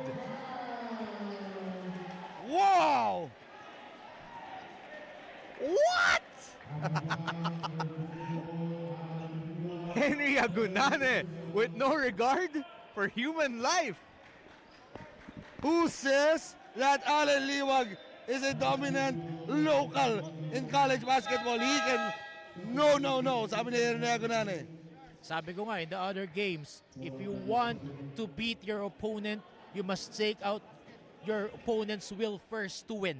And that is one move Henry Agunane made to take the will to win of Allen Liwag. That slammer jammer. And Agunane, the free throw, no good. Let's see if the Blazers can answer here. Agunane has been dominant the last few possessions, forcing a turnover, getting to the foul line, making that electrifying dunk. Oli, the pass here. Ian Torres, back to Oli, the three. That is no good. Rebounded by Boris Marasigan. Coach, they have really missed Matthew Oli's shooting today. Tahimik eh. Tahimik si Matthew Oli. And that's another foul. And a big development here. CSB already in the penalty. So every Blazers foul will send LaSalle to the free throw line the rest of the way. Bumaliktad eh, no? Yung kaninang first half, maaga na penalty yung LaSalle. Ngayon, third quarter and they're the fourth quarter. It's the CSB Blazers that are in the penalty. And DLSU is aware of that, which is why they're really driving strong to the basket, fishing for those foul, and would want to earn a trip to the line. Tulad na nakikita natin ngayon with Boris Marasigan. But sadly, he missed his first free throw. First free throw. Well, not sad if you're a CSB fan, siguro. Sad if you're from DLSU. But I'm sure some people from TAFT are happy to root for both, no matter who wins today. And he made the adjustment on the free throw. And it's now a 2-point lead for the De La Salle Green Archers. 3 minutes and 18 remaining here in the fourth quarter. Expect a hard-hitting closer here in this finals matchup.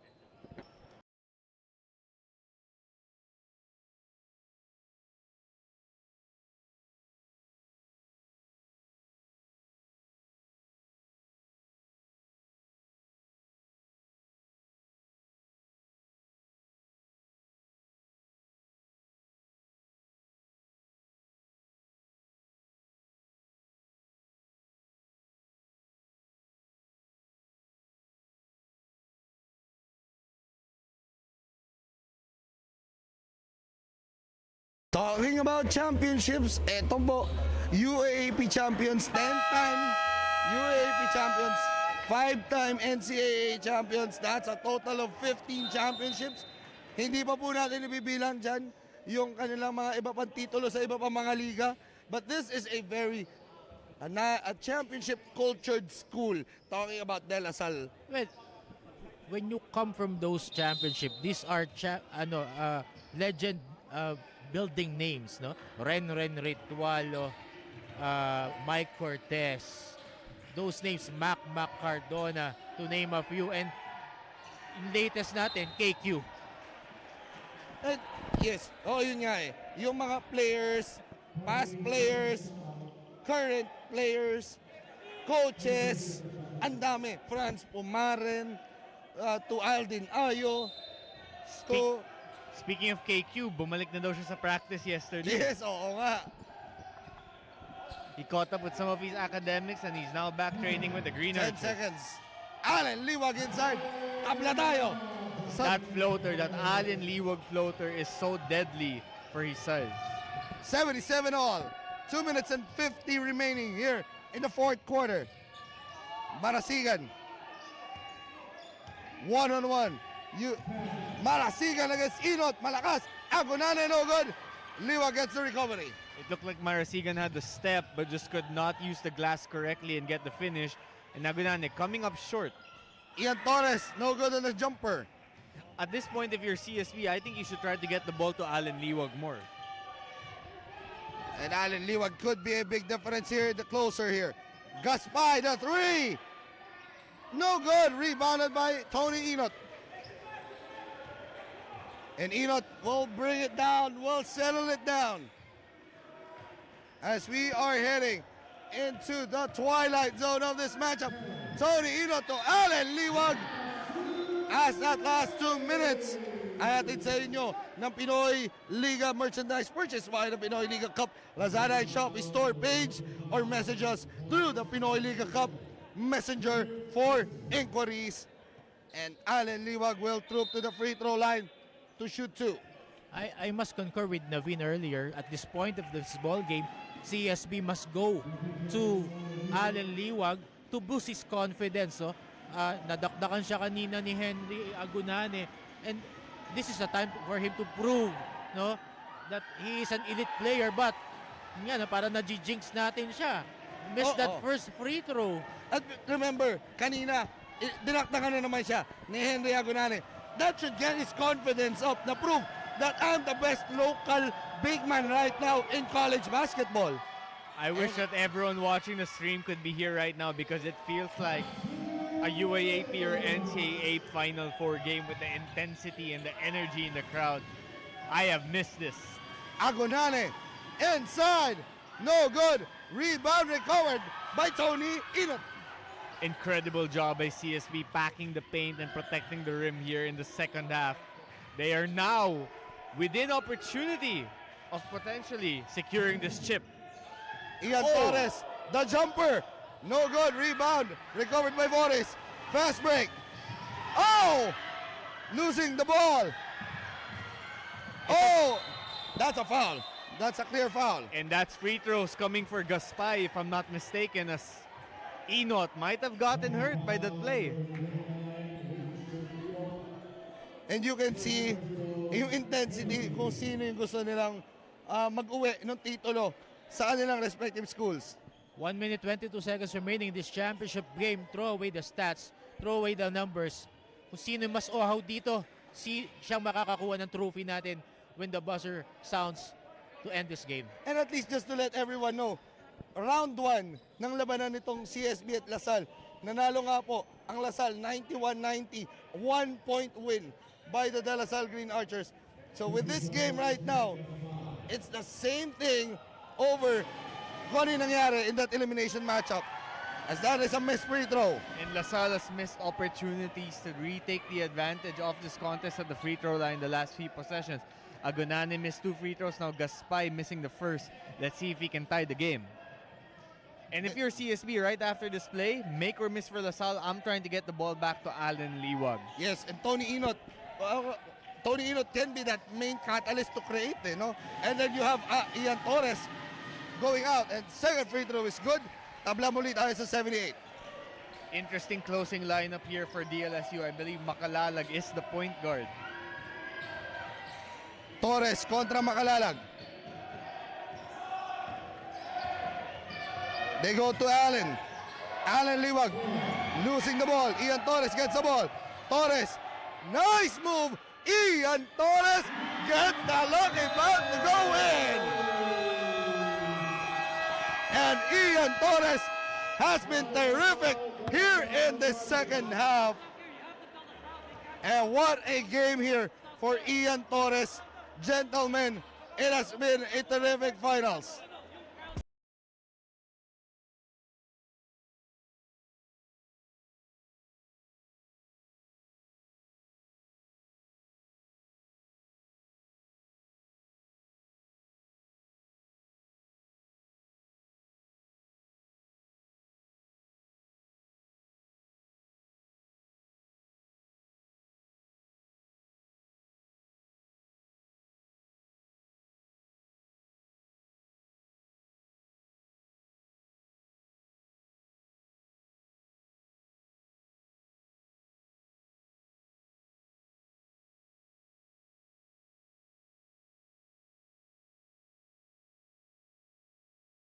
And let's take a look once again at that last game, last January 28. You can see here, 91-90. Di kitang laro between these two schools. But it's the same thing over, in this matchup. This is the finals. A win here will bring home the title to TAFT. Kahit saan pa yan. True. Timeout situation. CSB has 2 timeouts remaining. 1 timeout remaining for LaSalle. And foul situation, CSB in the penalty already. LaSalle only 2 team fouls so far in the fourth quarter. And now let's see the lineups here. Goliena, Agunane, Gaspay, Makalalag, and Marasigan, the same 5 on the floor. While for CSB, you have Oli, Liwag, Sanchez, Torres, and Inot. So no changes for both teams. 14 seconds on the shot clock. Allen, Liwag, and that is a jump ball. As the possession will go to CSB. Yeah, incredible defensive effort by CSB. We've seen that from them all second half long. That is what allowed them to get back in this game. And that is how Allen Liwag is now showing a difference na kanina dinakdakan mo ako, dito ako babawi in the latter stages of this quarter. Well, bawi siya, no? He was struggling in the offensive sequence here for CSB, pero one thing that we can make he can be valuable is that bawi ako sa depensa. Yun ang dapat niyang gawin dito. And out. They want to have a clear flooring here. The Moppers. Kasi kanina pa may mga dumudulas dito sa ating floor. Pero yung dulas na because of they want to get those loose balls. Now it's CSB's turn. They have a 2-point lead. A big basket here will make it a 2-possession game for them. Ian Torres. Torres using that soft screen. Balik kay Matthew Oli. Back to Ian Torres. Oli, money 3. No. Rebounded by Henry Agunane. They go running here. Makalalag. Makalalag. To Jake. Back to JC. Inside. Almost. Steal. Almost. Gaspay gets it. Gaspay. Makalalag the 3. No. Rebounded by Tony Inot. And Shot clock is down. Foul right here. Yes. No more shot clock. As CSB gets the rebound. That's only the 3rd team foul. Exactly. So LaSalle has to foul 2 more times before sending CSB to the charity stripe. And if you can't hear what we're saying right now, that's probably because the CSB faithful and community here at the Enderun Colleges are absolutely excited. They can feel this epic comeback victory moments away from being completed. This is a come from behind talaga. Because again, CSB was down by as much as 19 in the first half. Pero inunti-unti nito CSB. Itong lamang na Lasal. Exactly. Ian Torres, Tony Inot, Justin Sanchez, Anton Eusebio. Allen Liwag, Anton Eusebio, even some guys like Serrano coming in, Ancheta, little efforts. It has been an absolute team effort in terms of completing this And remember, comeback. Matthew Oli has been struggling here. And look at the trust by Coach Charles Shoup, letting Matthew Oli stay on the floor. That's only the 4th-team foul. Exactly. So if you're CSB here, number 1, get the ball inbound cleanly. And then let LaSalle foul you and then make your free throws and you're 1 step closer. That is why you bring in Jomel Ancheta. And that's a foul. Ayaw i-foul ni Goliena because he has 4 fouls. 10 seconds, 10.16 seconds left in this contest. CSB ahead by 2. And I believe LaSalle has 1 timeout left or no more timeout. Yes. That's a good idea by Jomel Ancheta. Siya na yung kumuha ng bola. Alam niya ang dumidepensa sa kanya si Goliena. 4 si Goliena. Hindi ba foul to dahil they need Goliena in the last stretches. See that intelligence from Ancheta, no? Bring in his yung pagiging playmaker niya. From starter siya sa CEU Scorpions before eh. So yun yung veteran smarts na nadadala niya coming into this championship game.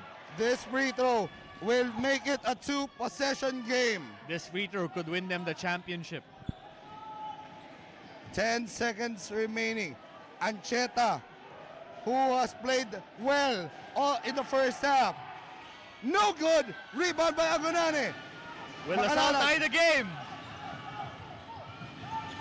Goliena! Oh! Shooting a 3! Wow!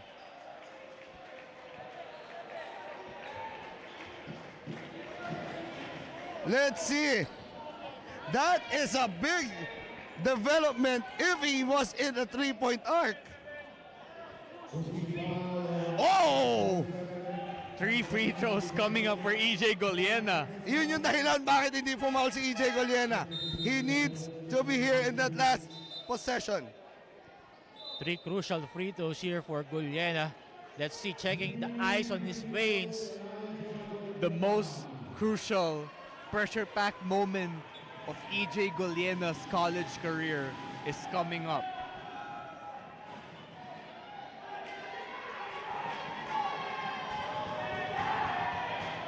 And let's see.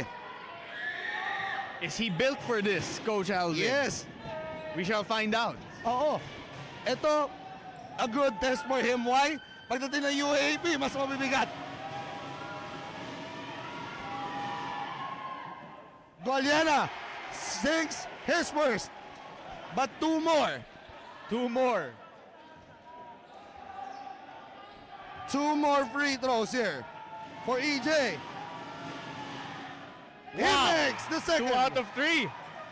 EJ Goliena coming up clutch so far. This is a big one. And if you're CSB, even if Goliena misses this, you have to box out Agunane. Yes. And I think they want him to make it. LaSalle wants him to make this free throw. And no! And Ian Torres gets the ball as the DLS-CSB College of St. Benil Blazers coming back from behind, taking home the victory here, 81-80, and that is how you close a tournament, gentlemen. Alvin CSB has arrived. They're proving that in this coming NCAA season, they're one of the teams to beat by clinching this championship in the Pinoyliga Next Man Cup. Stupendous effort by the CSB Blazers. Just incredible. If you are a Blazers fan, if you are from the CSB community, soak in this moment. Enjoy it. Sing with the players. Dance with them. Dance when you're at home. Dance if you're in your room. Because this is a moment to be proud of. This is a moment to always remember. And this is 81-80. 1 point lead again. It's like the same and the eliminations. 91. Amazing. That is how amazing these two teams are. But hats off to both teams, and hats off for a terrific Next Man Cup Season 2, wherein CSB took home the title.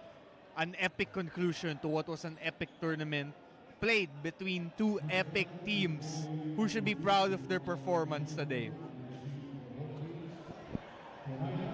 And right now, we will be right back for the awarding ceremonies and our school hymns for both squads.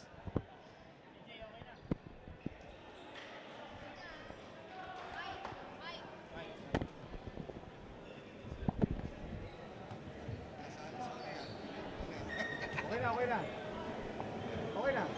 Go.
round of applause for DLSU Green Archers and St. Benny Blazers. Stay tuned. In just a few minutes, we will have the awarding ceremonies hosted by the Kulang sa bench.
Transform your sweat into strength.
No excuses.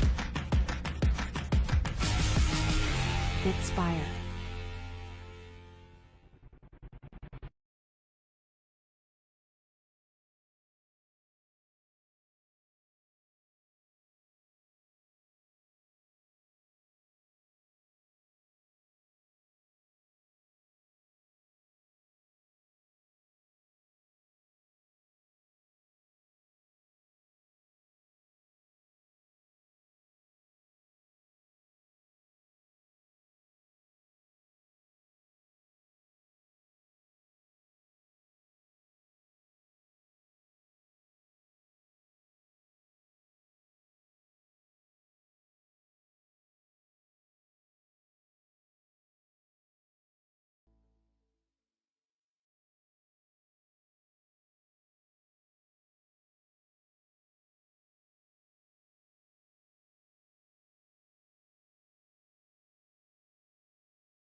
DLS-CSB taking home the title of Season 2 of your Pinoyliga Next Man Cup presented by the Shawarma Shack via a 81-80 thriller against the De La Salle Green Archers. At kasama ngayon ni CJ ang ating Antbox player of the game, the catalyst of that run in the second half, Ian Torres. Thank you, Alvin. Mga kaliga, kasama ko ngayon ang ating Antbox Best Player of the Game, Ian Torres from the CSB Blazers. Ian, you were down big against the Green Archers in the main and fought hard in taking the championship. What did Coach Charles tell you in order for you to win the Next Man Cup champion title? Parang yung first half po namin, parang nagkapaan pa po kami sa sistema namin. Kaya po nung second half, nung halftime po, nag-usap-usap po kami na hindi po yun yung game namin. Tsaka sinabi ko rin po sa kanila na kailangan po naming lumaban kasi championship na po ito, wala na pong pagkakataon pa. Kaya po yun, buti na lang po, binigay po sa amin yung nigad yung panalo. Tsaka sa mga teammates ko po, sa mga coaches ko po na sumuporta po sa amin na tinulungan po kami para manalo. Ian, meron ka bang gustong batiin at pasalamatan? Una-una po sa lahat, nag-thank you po kay Lord kasi po binigay po sa amin yung champion. Tsaka ipapasalamat din po kay Coach Ege Billones po kasi po siya po talaga yung tumulong sa akin para po mapunta po ako dito sa kung asan man po ako ngayon naglalaro.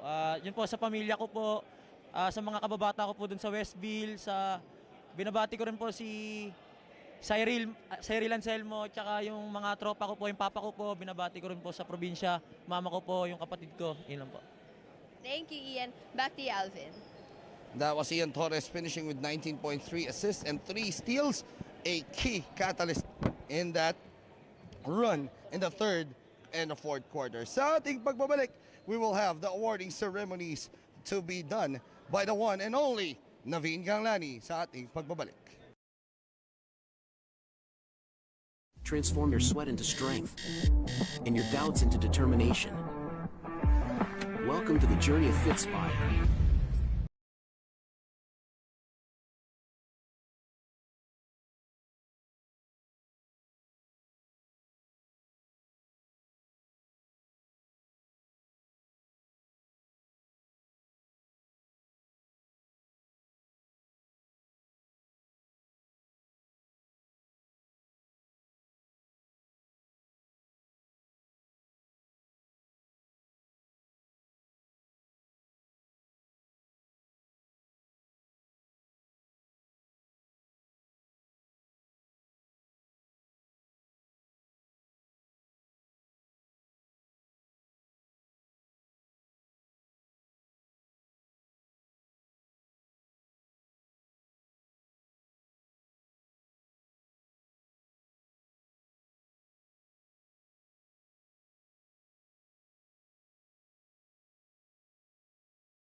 No excuses.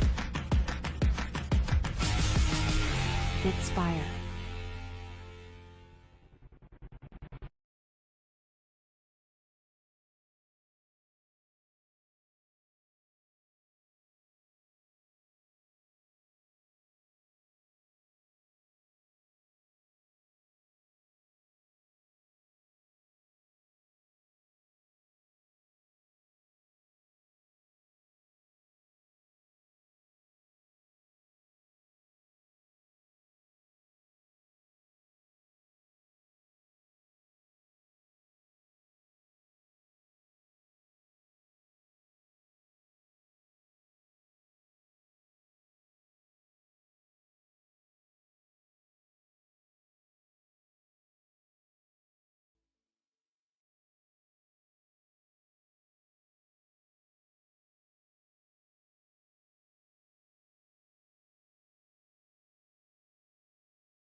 Pinoyliga Cup number 1.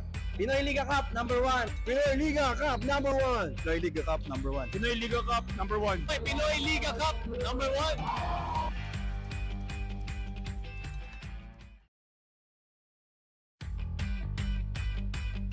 Pinoyliga Cup number 1. Pinoyliga Cup number 1. Pinoyliga Cup number 1.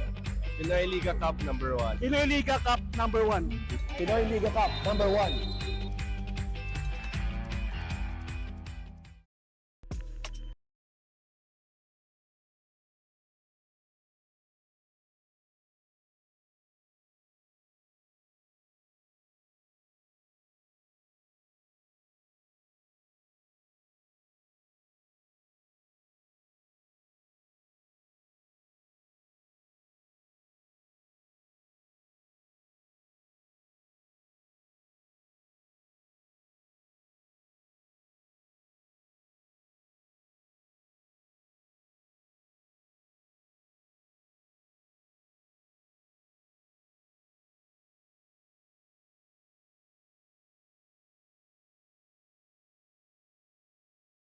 Transform your sweat into strength and your doubts into determination.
No excuses.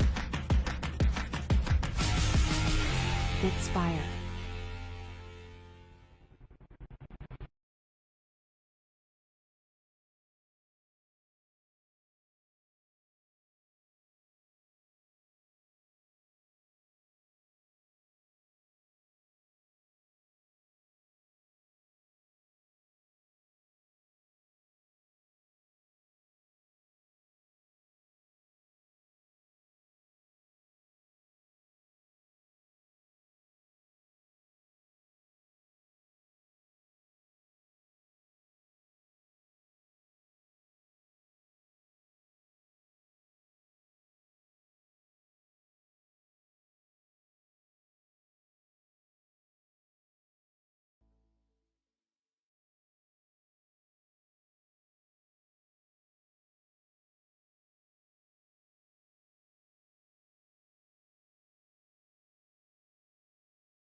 Hello everybody! First of all, congratulations to both De La Salle University and College of St. Benilde for giving us an incredible finals battle. A round of applause for these both teams, everybody, please. A fantastic game, a fantastic finish to what was a fantastic Pinoyliga tournament.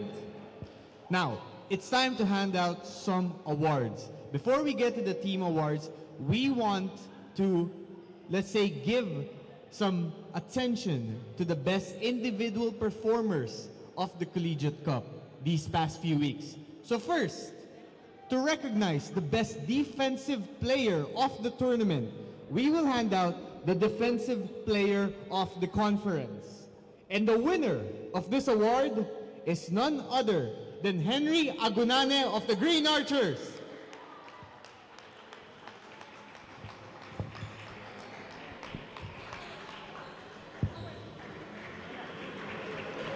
Henry's defensive presence helped catapult LaSalle to the finals and nearly get the championship. A great effort by Henry Agonane.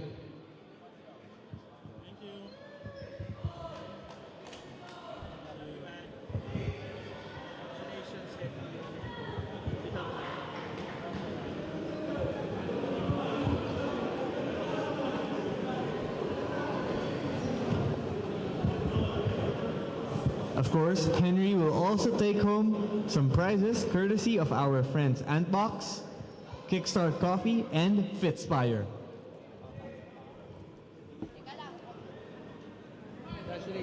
Congratulations once again, Henry Agonane. Next up, to recognize the best coach of the tournament, also from De La Salle University, Coach Oliver Bunyi.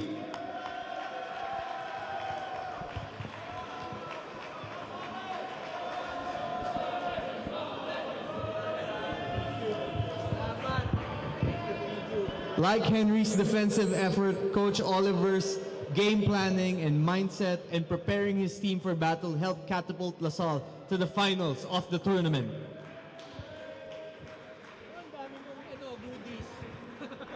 And madaming pasalubong si Coach.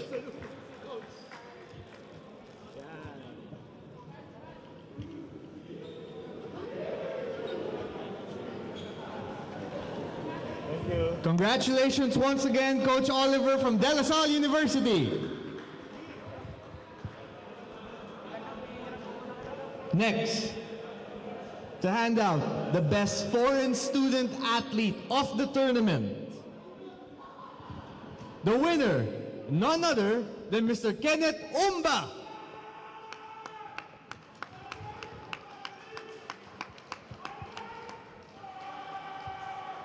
A round of applause for Kenneth, everybody.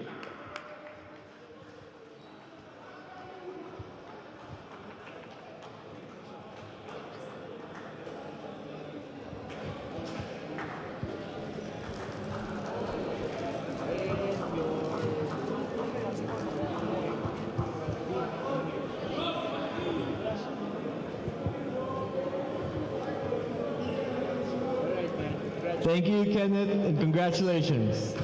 Next up, the mythical five of the tournament.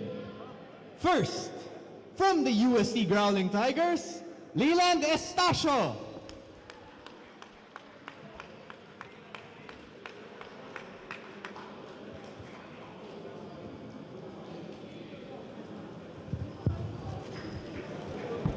Mr. Leland Estacio, of course, was big in leading UST to the semifinals of the tournament.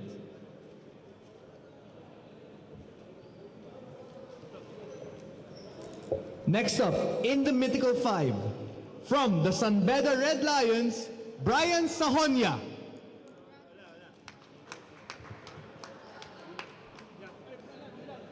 Mr. Sahonia, unfortunately not here with us today, but he is one of the top performers of the tournament and part of the Mythical Five. Up next, from UB, also part of the Mythical Five, Ryan Briones.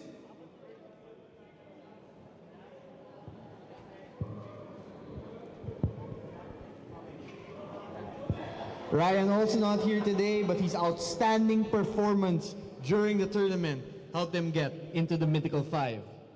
Next, from the CSB Blazers, Ian Torres.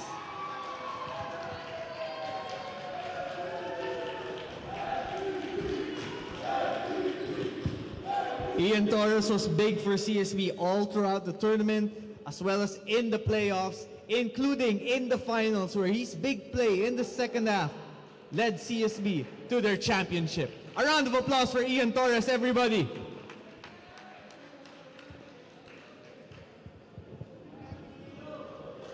And the last member of the Mythical Five, also our best FSA, Kenneth Umba.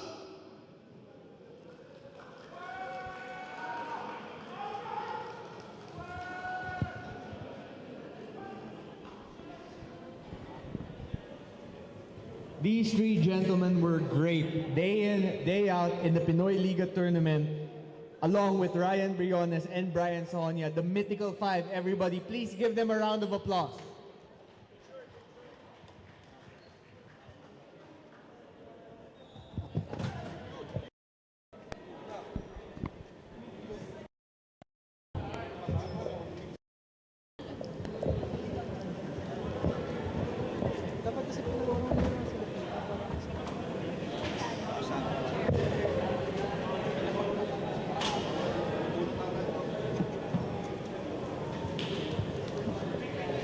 One more.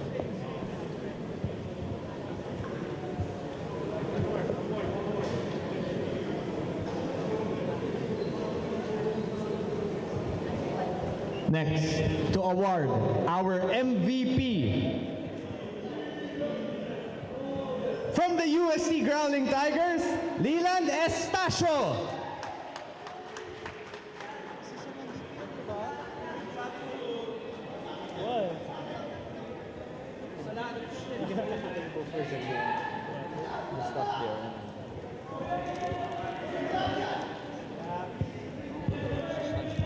We expect many more great things to come from Mr. Estacio as he wears the UST jersey, and I'm sure many will be anticipating what he has to provide.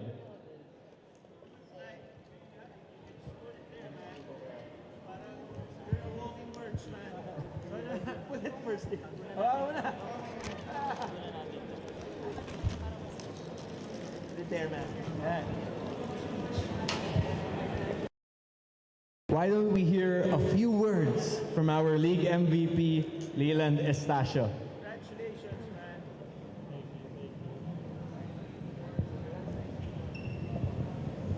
man. First, I want to give a shout out to my teammates, that let me put all my efforts towards, the game I love.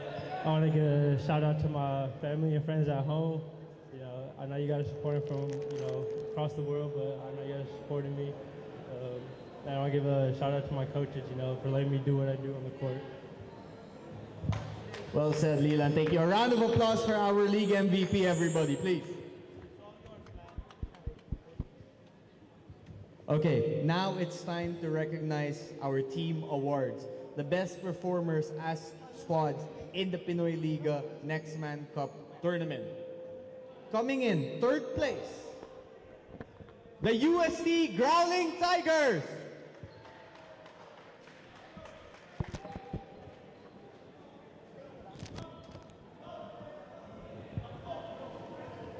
UST, of course, impressive throughout the elimination round, making it all the way to the semis in a hard-fought battle against College of St. Benilde and coming up with third place. A big accomplishment for this UST program. Congratulations, gentlemen.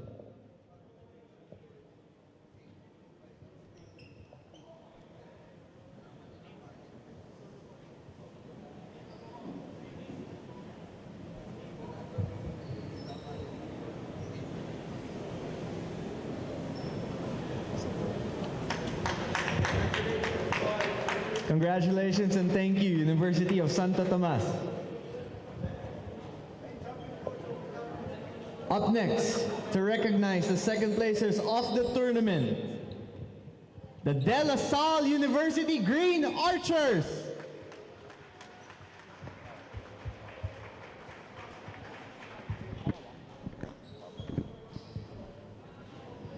De La Salle University making it to the finals after defeating San Beda in the semis and fighting against CSB in an absolute epic matchup in this championship game. A great effort from the UAAP champs. Congratulations, DLSU.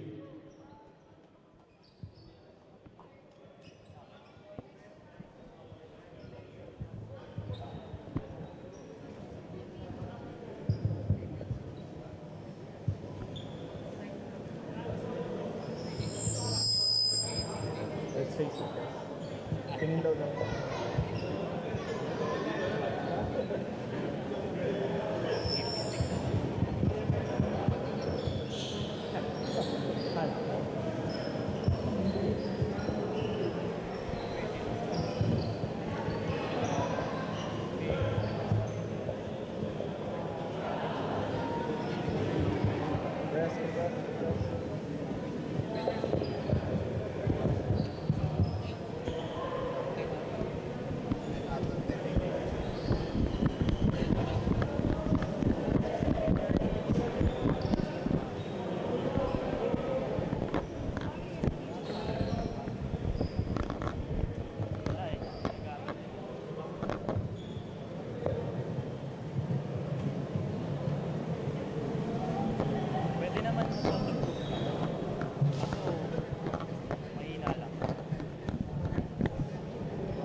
Congratulations to De La Salle University for making it to the finals. Let's give them a round of applause, please. Now, to recognize the champions of the Pinoyliga Next Man Cup Tournament, also from Taft Avenue, the College of St. Benil Blazers.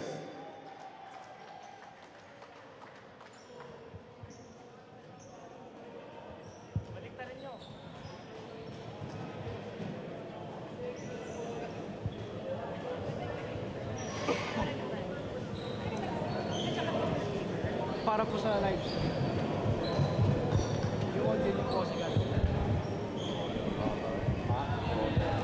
CSB, of course, defeated Mapua despite having a twice-to-win disadvantage in the quarters, and defeated UST in the semifinals before coming back from a 19-point deficit in the finals to win against DLSU. An outstanding job by these Blazers.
CSB, of course, will return for the next conference of the Pinoyliga Collegiate Cup in the mission of making it possibly 2 straight championships for this program that is on the rise. A fantastic accomplishment by these CSB Blazers. Let's give them a round of applause, everybody, please. The champions of the Next Man Cup, CSB. And now, to award the finals MVP from the Blazers, Ian Torres.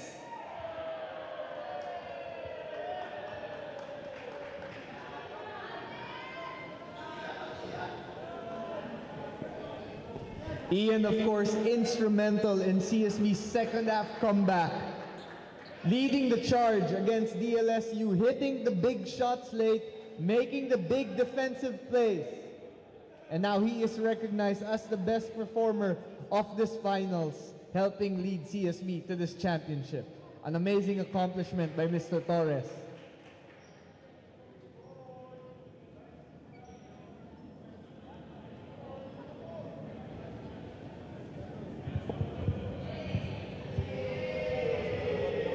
Once again, congratulations to Ian Torres and CSB. Thank you to everyone who watched the games live here at Enderun, at the other venues, or whether on streaming, on YouTube and Facebook.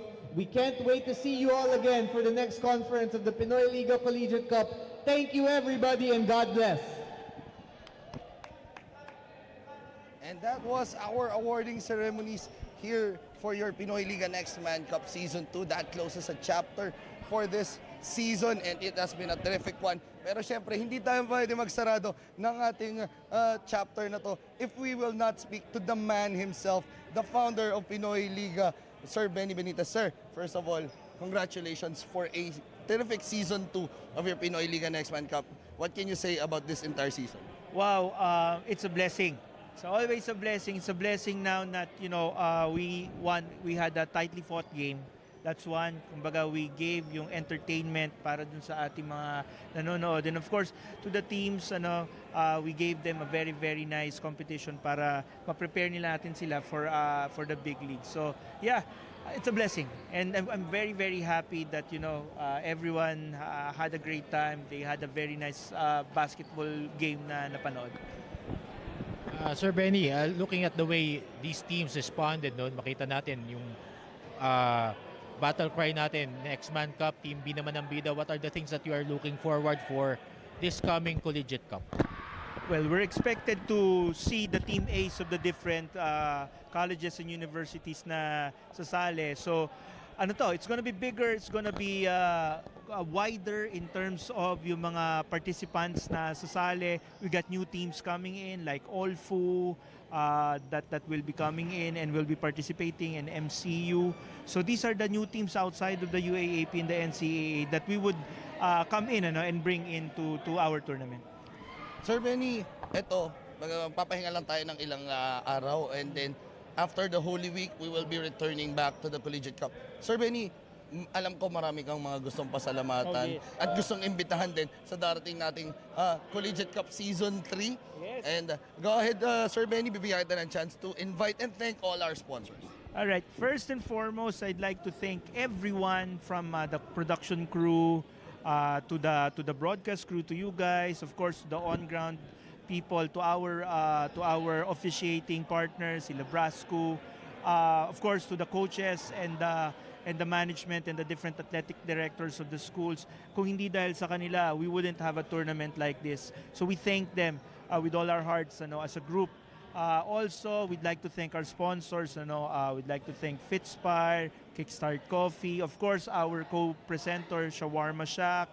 We'd also like to thank Slick Tight, Antbox, Smart Sports, and a lot of the other sponsors that came in, Eastern Communications, who will now be supporting us for the upcoming Collegiate Cup. Marami. There's a lot of people that we could thank for, and I think I'm more excited yung papasok natin na Collegiate Cup with you guys coming in as part of our broadcast table. Right. So sir, this coming April, ang ating Collegiate Cup. So excited na tayo lahat. Sabi nga ni Sir Benny, non-UAAP teams like Olfu and MCU, teams to watch out for. Yes. Magbibring ng spice dito sa Pinoyliga Collegiate Cup. Oo, napakaraming mga players ang aabangan natin dyan and hopefully we can have you guys support our teams dito, the College Stars. Team A naman ang magpapasikat dito sa ating tournament. Kaya excited na tayong lahat as this coming April nga po ang ating tournament. All our schedules will be posted through our Facebook page. And that, again, closes the chapter of your Pinoyliga Next Man Cup Season 2 presented by the Shawarma Shack. For all the hard work of your Pinoyliga Next Man Cup, for CJ Ang, for Mr. Benny Benitez here, for Naveen Ganglani, and for Coach Chris De La Cruz. My name is Alvin Tanyada, and this has been your Pinoyliga #1.